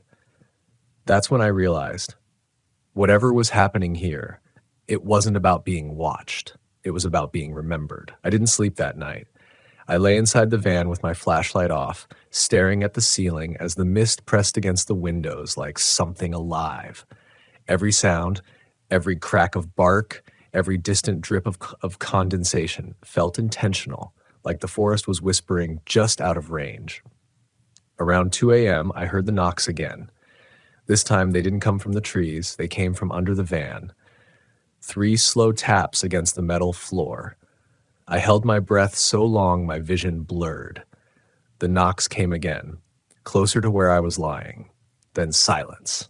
The kind of silence that hums, thick and electric. I wanted to move, to reach for my flashlight, but my hand wouldn't cooperate. It felt like my body was locked in place, frozen by a kind of primal warning that bypasses reason altogether. Finally, I forced myself upright. I flicked on the flashlight, the beam slicing through the van, empty. The floor was clear. I leaned forward, heart pounding, and whispered through the cracked window, "Who's there?" No answer, just that slow exhale again, long, low, and hollow, rising from somewhere beneath the van. I slammed the door latch shut and twisted the ignition. The VW sputtered, coughed, then fell silent. Once.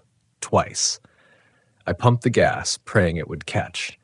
When it finally roared to life, I threw it into reverse and backed away from the campsite so fast that gravel pinged off the undercarriage. I stopped 50 yards down the road and just sat there shaking, watching my own breath fog the windshield. That's when I saw it. Something moved in the beam of my headlights. Not running, just standing. A shape at the edge of the tree line, pale and tall, with arms that hung just a little too long. It wasn't an animal. I could tell by the way it stood, still deliberate, watching me. I blinked, and it was gone. I stayed there until dawn, the van idling in neutral, my headlights cutting through fog so thick it looked like smoke. When morning came, I drove. I didn't even care about the gear I'd left behind. My chair, my lantern, my folding table. I just wanted out. The forest roads twisted endlessly, and for a moment I thought I'd lost my sense of direction completely. My phone still had no signal. The mountain slope to my left kept reappearing at impossible angles, like I was circling it without ever moving forward. It wasn't until mid-afternoon that I reached pavement again. I remember pulling into a tiny gas station near Trout Lake. The woman at the counter must have seen something in my face because she asked if I was okay before I said a word. I told her I'd been camping near Ridgeway Creek. Her smile faltered. "You mean that old road past the split? No one goes up there anymore." "Why not?" I asked. She hesitated, then said quietly, "After the fire, a few years back, burned out half the forest. Some campers didn't make it down in time. They say the ground up there still shifts. You can hear it at night." I paid for gas and left, but her words stuck in my mind. I hadn't seen any fire damage, just moss and decay, like the place had been abandoned for decades. But the more I thought about it, the more I realized I couldn't remember hearing anything alive up there. No birds, no insects, just that hollow sound like the world had been emptied out. For the next few days, I tried to forget it. I drove west, slept in rest stops, washed in creeks, told myself it was just exhaustion and imagination. But something followed me. Every night, around the same hour, I'd wake up to that faint tapping sound. Sometimes it came from the van's roof, sometimes from the walls, always in threes. By the fourth night, I started to think maybe it wasn't following me at all. Maybe it was still there, and I'd brought something back with me. I decided to go back, not because I wanted to prove anything, but because I couldn't stand not knowing. I'd been having dreams too vivid to ignore. In them, I'd see the mountain under a gray sky and something buried deep beneath it calling out, echoing through stone and roots. When I reached the forest road again, it felt different. The light was flatter, the air colder. My van's engine sputtered twice before I even reached the first turnoff. I parked near the dry creek and stepped out, flashlight in hand. The campground looked untouched, but there were new footprints in the dirt. Mine and something else beside them. Wider, deeper, leading straight to the center of the clearing. At the spot where my fire pit had been, the ground was split open, just slightly.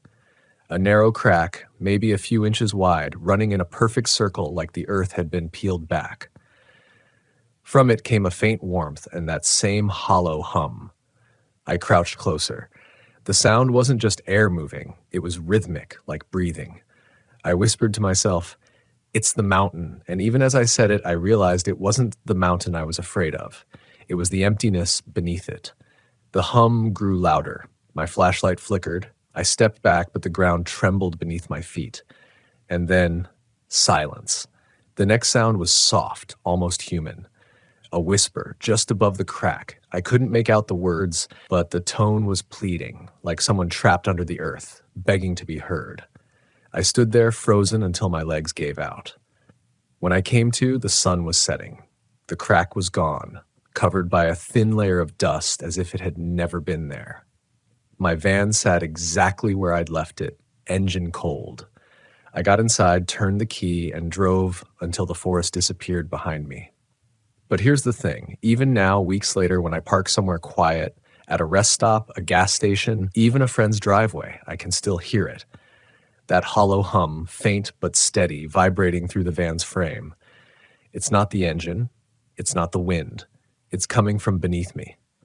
Sometimes, late at night, I think about the footprints, about the old woman's words, about how the air up there tasted metallic, like it had been sealed away for years.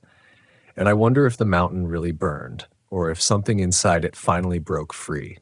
Every VW camper I meet on the road, every quiet traveler who tells me they're headed toward Mount Adams, I want to warn them. But I never do, because I know they wouldn't believe me. They'd have to hear the hollow sky for themselves. A week after I fled Mount Adams, I found myself camped off a logging road near the Columbia River Gorge. I'd driven for hours that day, trying to outpace the feeling that something was still with me, but it always caught up around sunset. The hum beneath the van's frame, the occasional soft rattle, like something brushing against the undercarriage. I told myself it was just wind, or loose bolts, or my imagination clinging to what it couldn't explain. But deep down, I knew that wasn't true. That night, the air smelled different, sharp, chemical, like metal and rain. I sat by a small fire, staring at the VW's shadow on the trees. Its outline looked wrong somehow, like it was breathing in time with me. When I turned my head, I swore I saw the pop-top canvas pulse slightly, as if air were moving inside. But when I checked, nothing was there. Just the faint smell of dust and old fabric. I thought about calling someone. Maybe my brother in Eugene, or one of the guys from the VW camping forums who'd told me about Ridgeway Creek in the first place. But what would I say? That my van was haunted? That the mountain had breathed something into it? I couldn't even explain it to myself. So I stayed up, listening. Sometime past midnight, the hum changed. It wasn't coming from beneath the van anymore. It was inside. A low vibration from the radio, though it wasn't turned on. The dial began to move, just slightly, like someone was nudging it from behind the glass. Static filled the cabin. Through the hiss, I heard what sounded like a voice. It was faint, broken, like words whispered through wind. Still here. I froze. I waited, staring at the dial. Then again, more clearly, still here. The fire outside sputtered as the wind rose, and for a second the forest was full of movement, branches creaking, leaves rattling like hands on glass. I reached for the ignition, but the van didn't start. The engine only clicked, over and over. And then I saw it again. A reflection in the windshield, something standing behind me in the firelight just outside the open door. Not human exactly, but not anything else I could name. Its form shimmered like heat, its edges blurred by the light, and when I turned to look directly, there was nothing there. Only that sound again. 3 knocks, this time from inside the rear hatch. I bolted out of the van. My flashlight beam swung wildly across the forest, slicing through fog and branches. Nothing moved. Nothing chased me. But I could feel something watching, not from one direction, but from everywhere at once. When I finally forced myself to go back inside, the air in the van was warm, too warm. I opened the windows, but it didn't change. It felt like the heat wasn't coming from the engine or the air. It was coming from the walls themselves, like the metal was breathing. I sat on the floor, my back against the driver's seat, shaking. And for a moment, just one, I heard the voice again, closer this time, like it was right behind my ear. Don't leave me here. I don't remember falling asleep, but when I woke up, the van was parked on a different road. The fire was gone, the trees were gone, and the sun was coming up over the Columbia River, miles from where I'd stopped. I had no memory of driving. The fuel gauge showed less than a quarter tank, but the tires were still warm. I just sat there, watching the water shimmer in the morning light, trying to convince myself I hadn't lost my mind completely. But then I saw it, etched faintly in the condensation on the inside of the windshield. A perfect circle, like the one I'd seen carved into the dirt at Ridgway Creek. Inside it, the same pattern of knocks, 3 dots, uneven, pressed by fingertips. I wiped it away, but by the next morning, it was back. Always there. Always just faint enough to question, but never gone. Over the next few days, I noticed changes in the van. The air smelled like wet stone when it rained, like the soil near the mountain. The floor panels creaked even when I wasn't moving. The lights would flicker whenever I parked near rivers or cliffs, as if the mountain's presence grew stronger around open space. I started recording the sounds at night, hoping to catch something I could analyze later. When I played them back, the recordings always began with silence. Then, after a few minutes, the hum would start, low, rhythmic, rising until it filled every frequency. Beneath it, faint but undeniable, I could hear whispers. Sometimes my own voice, repeating words I never said, still here, still here. I stopped sleeping.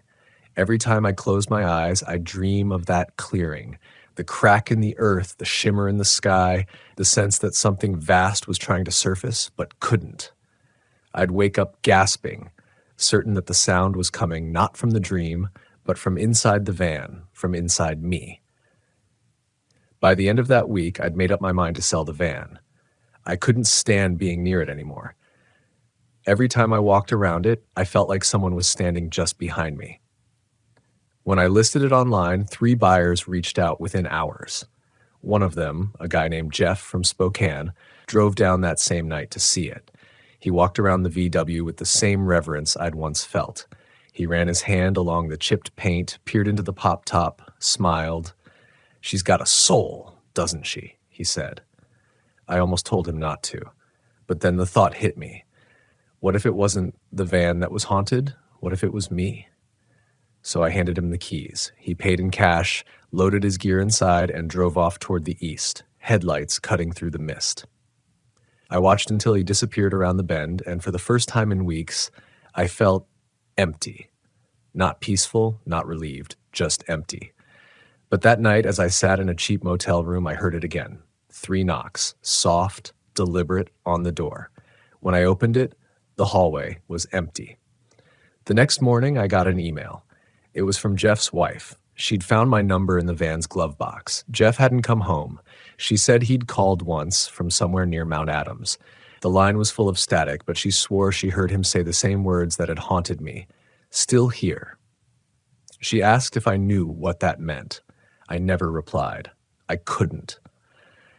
I drove north that night, not because I wanted to, but because something in me needed to see that mountain again, maybe to face it, maybe to end it. When I reached the forest line, fog rolled down the slope like smoke. The road was the same, rough, narrow, alive with silence. I stopped where the creek bed used to be. The air was warm again, and that low hum pulsed through the ground, through my shoes, through my chest. The sky above Mount Adams shimmered faintly, a ripple of light that seemed to move like breath. And from the distance, through the trees, came the sound I dreaded most. 3 knocks. Then another, farther off. And another. Dozens of them, echoing across the valley like something vast was waking up. I stood there until the fog swallowed everything. The van, the road, the mountain, and for the first time since that first night, I understood what the old woman meant. The ground does shift up there. You can hear it at night. But it's not because of fire. It's because the mountain breathes. And once you hear it, once it remembers your name, you never really leave. By the time the fog began to thin, dawn had already turned the sky a pale gray. The kind of light that doesn't feel like morning, just a slow return to consciousness after something too big to name. The hum beneath my feet had faded, replaced by the faint whisper of water moving underground. I stood in the same clearing where I'd parked weeks before, but now the ground looked different, softer, disturbed, like the earth had been turned over recently. In the center of it all sat my old Volkswagen, the same mustard yellow paint, the same cracked rear window, the same dent near the bumper I'd made years ago backing into a fence post. It shouldn't have been there. I'd sold it. I watched it drive away. I knew it was gone. But there it was. The fog swirled around it like smoke from a dying fire. The headlights were off, but the dashboard lights were faintly glowing, the same low amber hue that once comforted me on long drives. For a long moment, I thought maybe I was still asleep, that I'd never really left this place. But then I saw something that made my breath hitch. Someone was sitting in the driver's seat. I stepped closer, the soil soft and wet beneath my boots. Each step made a muted squelch that seemed too loud in the silence. The figure inside didn't move. I could only make out the side of their head, resting against the window. For a heartbeat, I thought it was Jeff, the buyer. But as I drew closer, I saw my own flannel jacket draped across the seat, the one I'd lost weeks ago, the one I'd left folded on the passenger bench before the sale. My reflection in the glass wavered, distorted by condensation, and for a moment it didn't match my movements. It tilted its head the other way. I stepped back. Inside the van, the figure stirred. Slowly, its head turned toward me. I saw my own eyes looking back through the fogged glass, pale, sunken, and hollow. The mouth moved, but no sound came out. Then softly, the horn sounded. 3 short bursts. The forest exhaled. The hum surged through the air again, deep and rhythmic, like the mountain was inhaling me whole. I stumbled back, my legs sinking into the soft earth. The van's headlights flared on without sound, cutting through the fog in narrow beams that illuminated nothing but more mist. Then, as if gravity had changed direction, the fog began to pour into the ground, into the same circle I'd seen before, the same split in the soil that had once hummed like breath. The van tilted forward slightly, the earth beneath it giving way, and for a single horrifying second I thought it was going to sink. But instead, it held there, half buried, humming. And from deep beneath the soil came that voice again. Not pleading this time. Calling. Familiar. It said my name. Not loudly, not even clearly, but with a tone that carried through my bones like it had been waiting. I wanted to run, but my body refused. I stood there, trembling, staring at the van as the fog continued to drain into the ground, revealing the faint outline of something massive beneath the dirt. It wasn't a structure. It wasn't stone. It was curved, ribbed, almost organic, like bone. Something had been buried here long before the campground existed, long before any of us came looking for quiet or beauty or escape, and the mountain, it wasn't just covering it, it was part of it. When the last of the fog disappeared into the earth, the humming stopped. The silence that followed was total. I remember standing there, every sound of my heartbeat echoing through the emptiness, and realizing that this wasn't about ghosts or hauntings or even survival. It was about memory, something ancient and endless, buried deep enough that it could only speak through echoes. And somehow, through the metal shell of my old Volkswagen, it had found a voice. The van's engine started on its own. No key, no driver. The headlights dimmed, then brightened again, flickering in rhythm with the heartbeat I could feel under my feet. The radio inside came alive with static, and through the distortion came a familiar phrase, repeated over and over until the words no longer sounded human. Still here, still here, still here. The sound rose to a pitch that made my teeth ache. The trees trembled.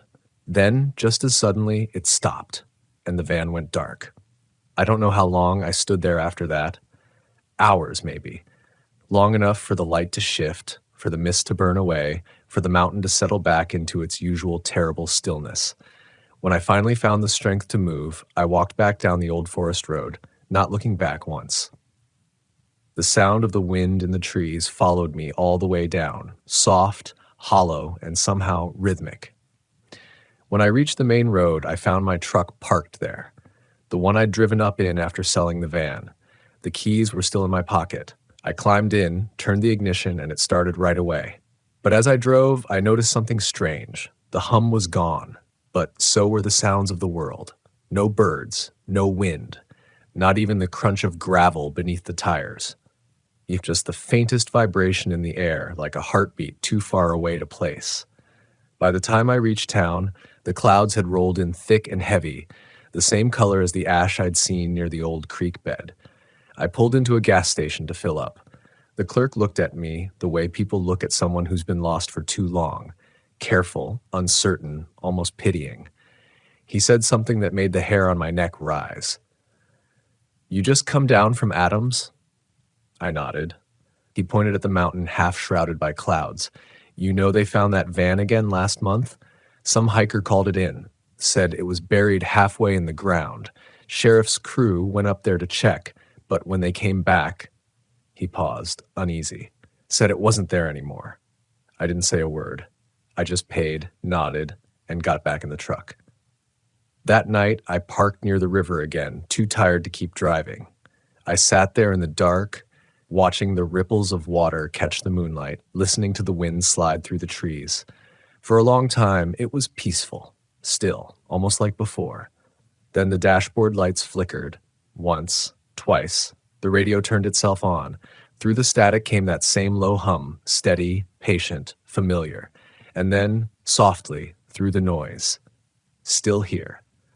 Only this time, the voice didn't sound like it was coming from the mountain. It sounded like it was coming from me. I still drive sometimes. Not for adventure, not for solitude. Just movement. As if staying still too long might make the hum grow louder. I've learned to avoid mountains, to stay near the open plains where the sky feels too big for anything to hide beneath it. But every once in a while, when the road curves just right and the radio cuts to static, I can feel it again, the pulse under the ground, the whisper of breath that doesn't belong to me. I've come to believe that the hollow sky was never just above us. It's beneath us too, pressing up through the cracks, waiting for someone to listen long enough to remember. And maybe that's all we ever are. Echoes in the mountain's lungs, carried forward in rust and dust and silence, still driving towards something that never wanted to let us go.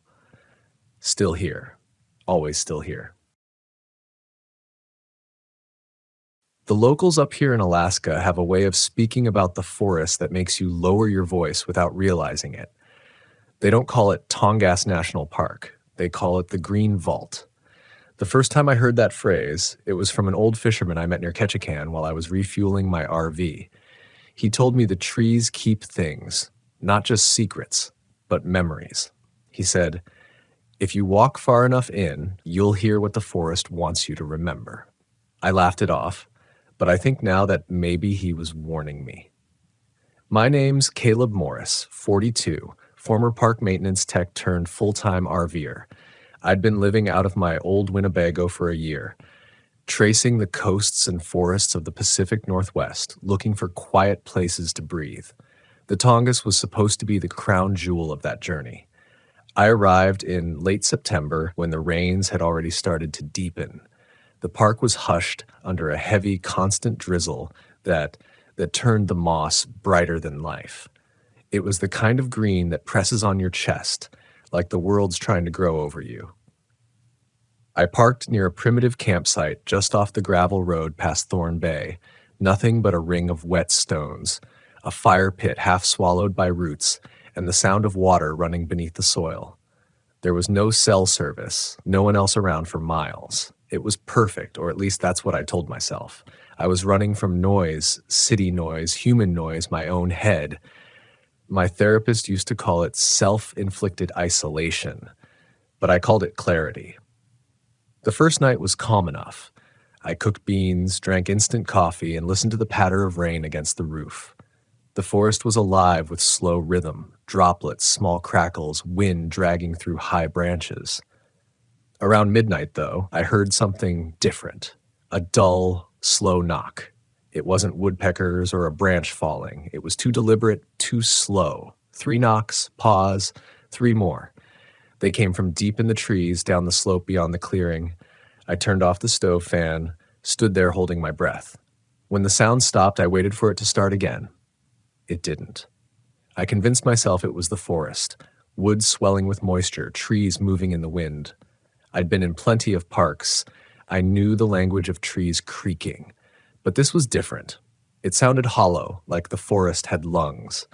By morning, I found a set of prints near the stream, bare feet, adult-sized but uneven, like whoever made them was dragging something behind. The edges were soft from the rain, but the impression was there, sinking deep into the moss. I took a photo, half out of curiosity, half out of fear of my own imagination. The air smelled metallic that morning, like rust or blood carried on mist. I moved my RV slightly closer to the road, even though I told myself I wasn't scared. Just practical. The next evening, I met someone, or thought I did. A woman in a yellow rain jacket appeared at the edge of my clearing just before dusk. She waved, smiled faintly, then disappeared behind a fallen spruce before I could answer. I assumed she was another camper. When I followed, there was no one. Just a cluster of stones arranged in a circle, each one carved with a strange line mark, almost like tally scratches. There were 6 of them. I crouched down, tracing one with my finger. The surface was cold, colder than the air. When I stood up again, the forest seemed off. The drizzle had stopped, but I couldn't hear a single drop hitting the leaves anymore. Just my breathing. That night, I dreamed I was walking through the same clearing, but the stones were glowing faintly green. A whisper followed me between the trees, soft, patient. It repeated one phrase over and over. Do you remember? I woke up gasping, the same metallic scent thick in the RV. My watch said 3:17 a.m. I opened the curtain. Nothing but fog pressing against the glass. But when I turned on the headlights, I saw her. The woman in the yellow jacket, standing at the tree line again, unmoving. Her face was wrong, somehow blurred, like I was seeing it through water. Then she lifted her hand and pointed, not at me, but toward the forest behind her. When I stepped outside, she was gone. The knocking started again, this time closer. It wasn't coming from one place but many, echoing softly from different sides of the clearing, overlapping. The ground trembled slightly beneath my boots. I backed up, flashlight trembling in my grip, scanning the dripping green darkness. Something brushed my shoulder. A leaf, I thought, but when I looked, there were no branches near enough. Just that smell, sharp and wet and iron-rich. By morning, I was ready to leave. I packed everything, started the engine, and felt immediate relief when it rumbled to life. But the road out wasn't where it should have been. I drove down the narrow track for 15 minutes before realizing it had curved back into my own campsite. My tire marks were fresh in the mud. I checked the compass. North had shifted. The needle quivered wildly no matter which direction I turned. The forest was too dense for GPS, and the map looked useless, like the roads were drawn by memory, not measurement. For the rest of the day, I tried again and again to find the main road, but every path folded back on itself. Once I thought I saw another RV through the trees, white and weather-stained, half buried in moss. When I approached, I realized it wasn't parked. It had grown there. Vines wrapped around the tires, tree roots pushing through the windows. The license plate was from Oregon, dated 1987. I peered through the glass and saw a sleeping bag laid out neatly inside, bones pressed against the fabric like the person had dissolved into the floor. And scratched into the wall above the bed, faint but readable, were the words, "The forest remembers." I stumbled back, my pulse hammering, and nearly tripped over a log behind me. Except it wasn't a log. It was another shape. Slumped and overgrown with moss, a human form too natural, too still. The air grew heavy, buzzing with something electric, like the forest was holding its breath. That was when I heard it clearly, a whisper right behind my ear, close enough to stir the hairs on my neck. "Caleb, remember." I didn't remember ever telling anyone my name. I spun around so fast that my flashlight beam sliced through the trees, cutting pale columns out of the dark. The whisper was gone, but the air still trembled with the memory of it. You ever get that feeling that something's just stepped out of sight, but it's still right there behind you, watching? That's how it felt. My skin prickled, and I realized I was standing dead still, not even breathing. Every instinct told me to get back inside the RV, to close the door and drive until I hit pavement again. But the road wasn't real anymore, not the way it should have been. I could feel that now. The forest wasn't around me, it was inside something, folded in on itself, looping. I moved slowly, trying to listen. The forest didn't make sense. Normally, there's always some rhythm to the night, wind through branches, insects, rain dripping. But everything was still except for that faint low hum that seemed to come from the earth itself. I backed toward the RV, hand trembling as I reached for the handle. The metal felt slick, like it had been rained on, though the air was dry. When I pulled the door open, a smell rolled out from inside that stopped me cold. Wet earth, rot, and something like ozone after lightning. My headlights were still on, but their glow had changed color. It wasn't white anymore. It was greenish, faintly luminescent, the same shade as moss under moonlight. And the shadows they cast inside the RV were wrong, angled upward, stretching against the ceiling instead of the floor. I turned the ignition, but the engine didn't even click. Just silence. Then, faintly, a voice from the back of the RV said, "Caleb, you have to remember."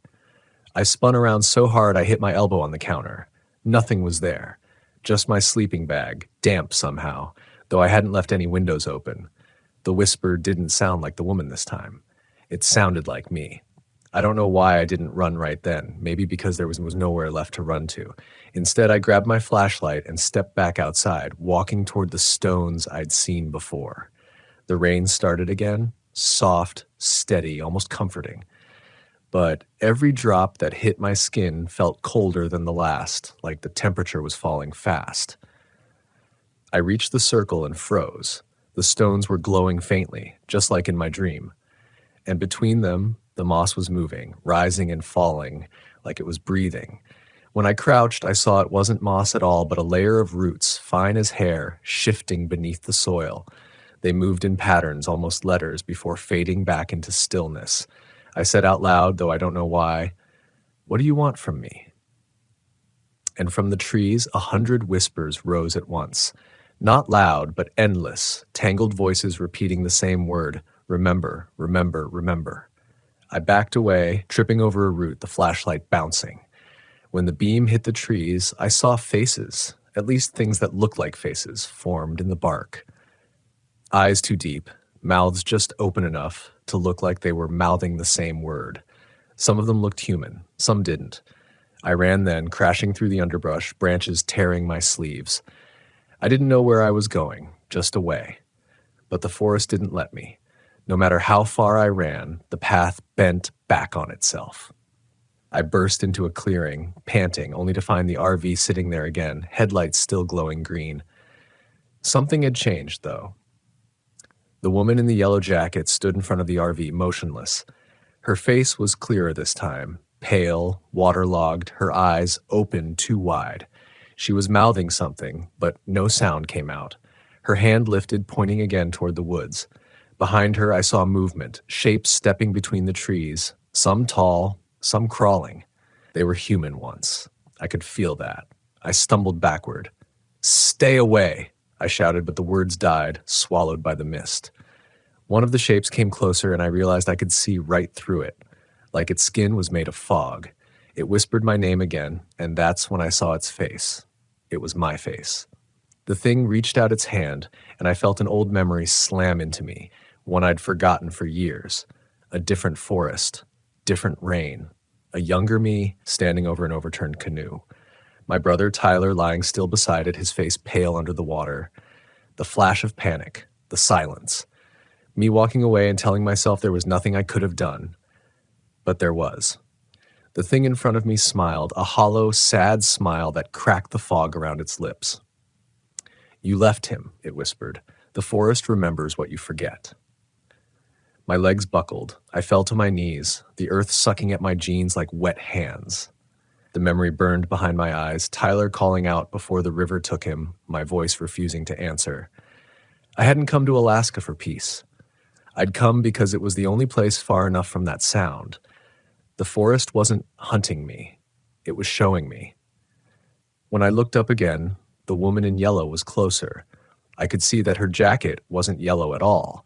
It was stained that color from age and lichen. Her skin was bark, her hair a mat of moss. She knelt beside me, her voice soft as rain.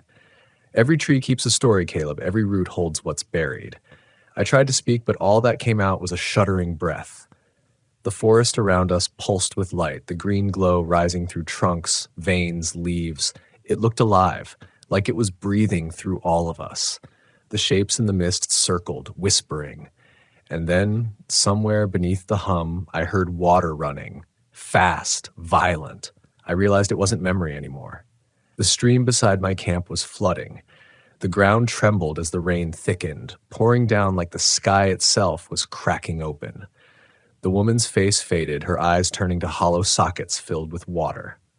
"Remember him," she said one last time, "or we'll remember you."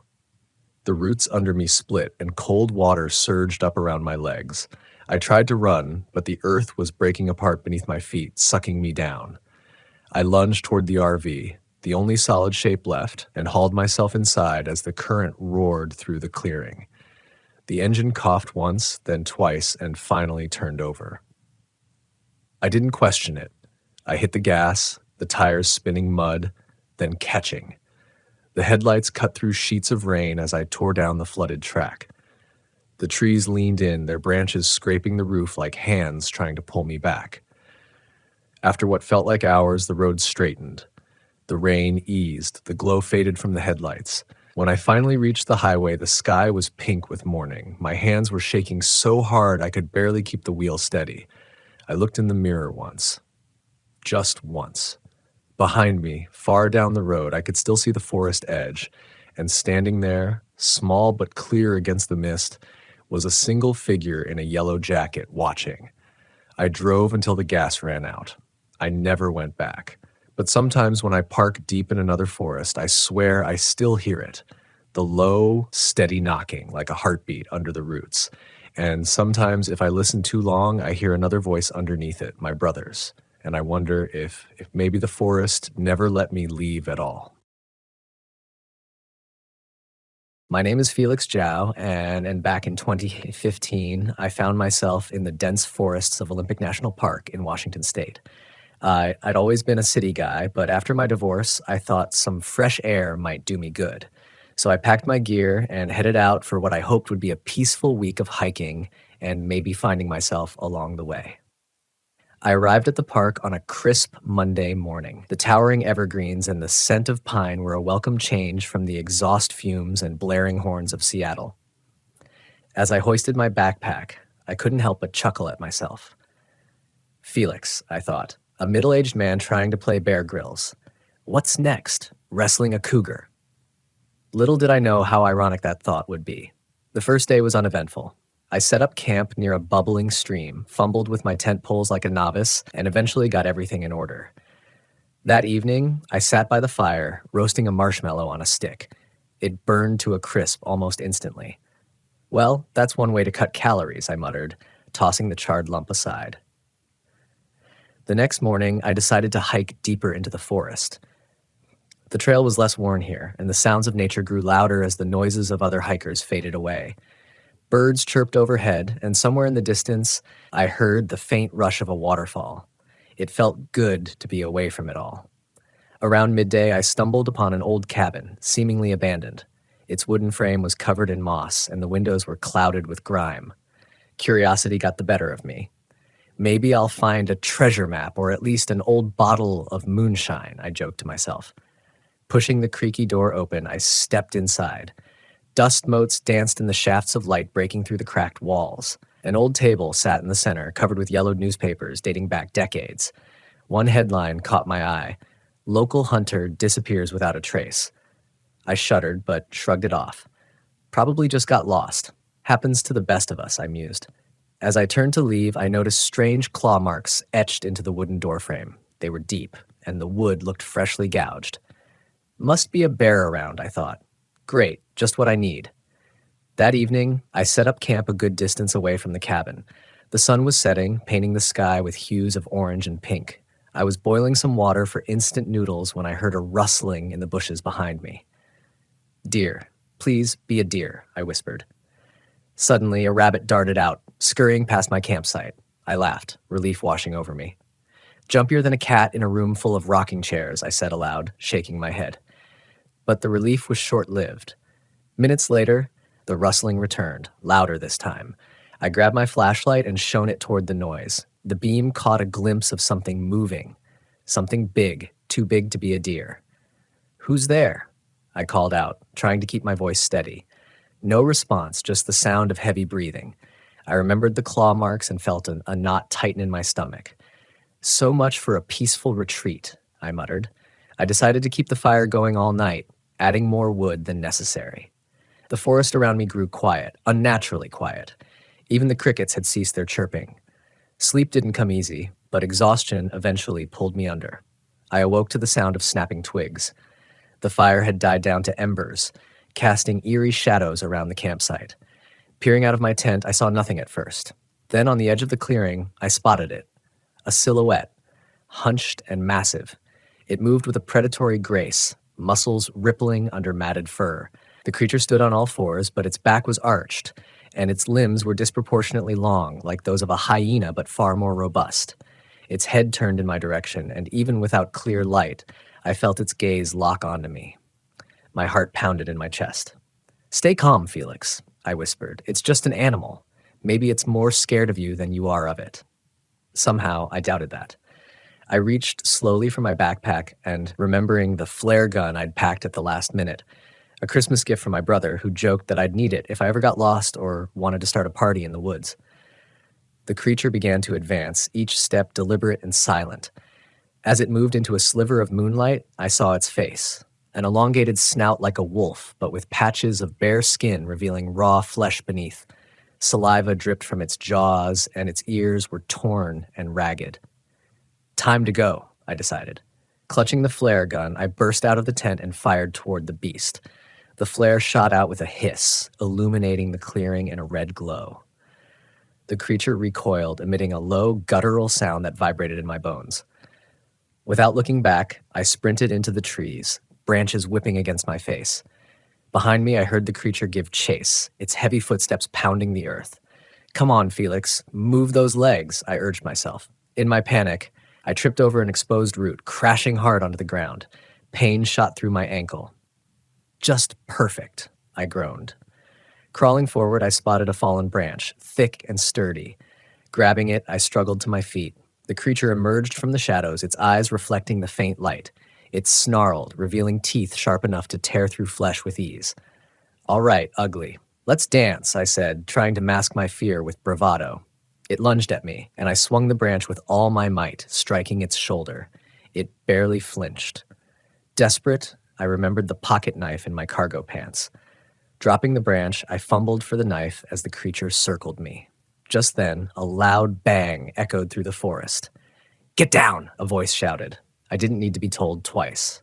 Dropping to the ground, I covered my head. A shot rang out and the creature yelped before retreating into the darkness. I looked up to see a park ranger emerging from the trees, shotgun in hand. "You all right?" he asked, eyes scanning the perimeter.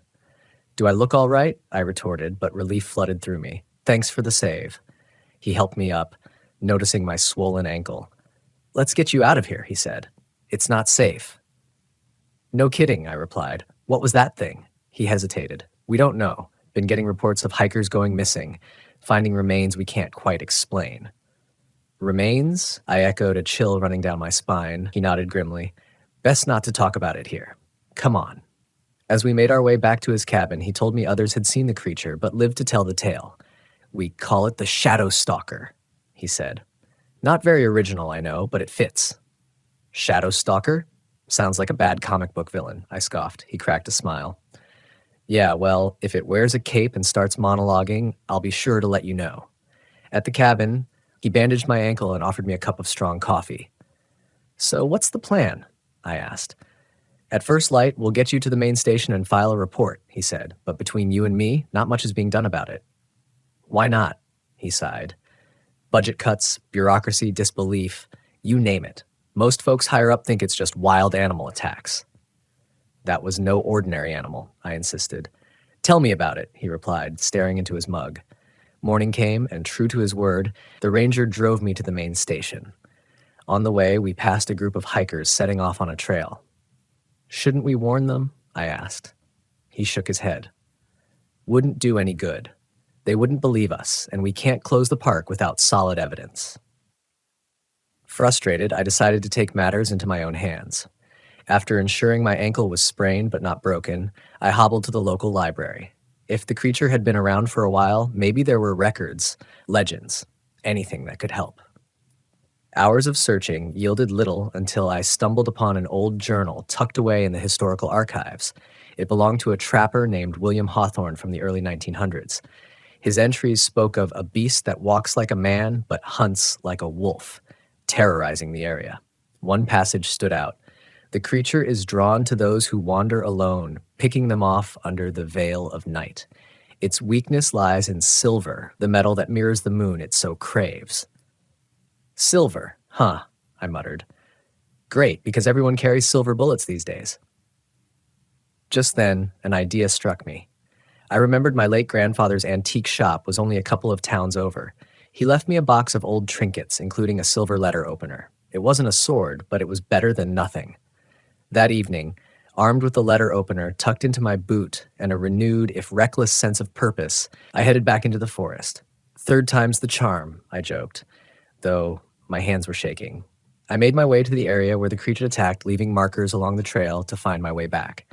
Hours passed, and the forest grew darker. Every rustle, every snap of a twig set my nerves on edge. Finally, in a moonlit clearing, I saw it. The creature was hunched over someone. A hiker's backpack lay torn beside a motionless body. Anger bubbled up inside me. "Hey!" I shouted, stepping into the open. The creature lifted its head, snarling. Blood stained its jaws. It charged at me with terrifying speed. I waited until the last possible moment before sidestepping, slashing out with the silver letter opener. The blade grazed its side, and the creature howled in pain, stumbling. "So the old man was right," I said, adrenaline coursing through me. It turned to face me again, more furious than before. I knew I had only one shot. As it leaped, I thrust the letter opener forward, aiming for its chest. The impact knocked me backward, the wind leaving my lungs. For a moment, everything was silent. Then the creature let out a guttural cry, staggering before collapsing to the ground. I scrambled to my feet, keeping a safe distance. The creature writhed, its form flickering between beast and something almost human, before finally lying still.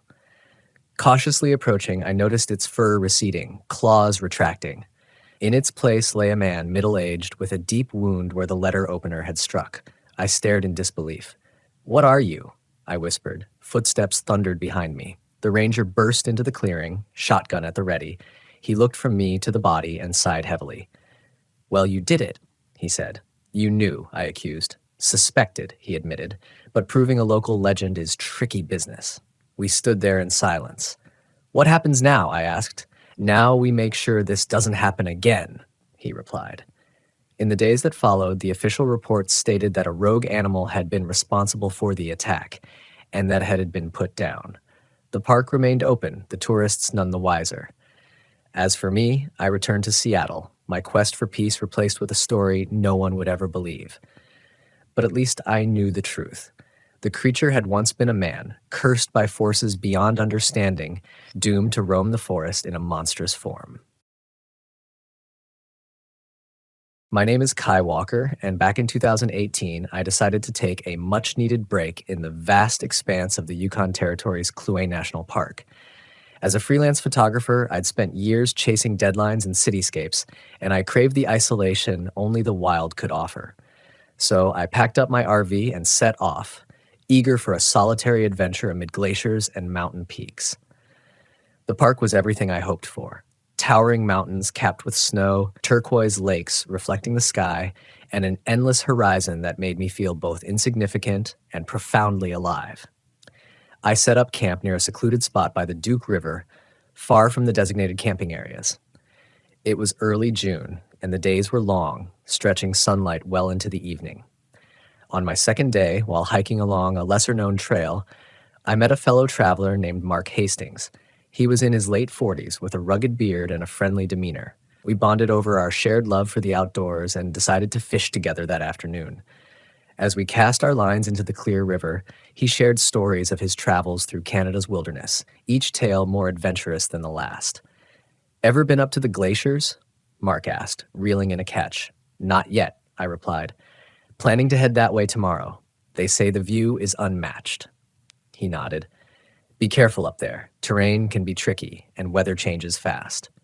As evening approached, we parted ways. He was heading back to his campsite a few miles upstream, and we made vague plans to meet again. I returned to my RV, cooked a simple meal, and settled in with a book. The silence of the wilderness was a balm to my urban-weary soul. The next morning, I decided to explore the area near the glaciers as planned. The hike was strenuous but rewarding. The air was crisp, and the landscape shifted from dense forest to rocky inclines dotted with wildflowers. By midday, I reached a vantage point that offered a breathtaking view of the ice fields. While setting up my camera for a panoramic shot, I noticed something unusual through the lens, a flicker of movement far off across the glacier. Zooming in, I saw what looked like a group of people trekking, which was odd given the remoteness of this area. They moved in a staggered line, hauling large backpacks. Curiosity piqued, I decided to get a closer look. As I descended toward the glacier, I stumbled upon a narrow path that seemed to lead in their direction. The trail was marked with fresh footprints and grooves, as if heavy equipment had been dragged through recently.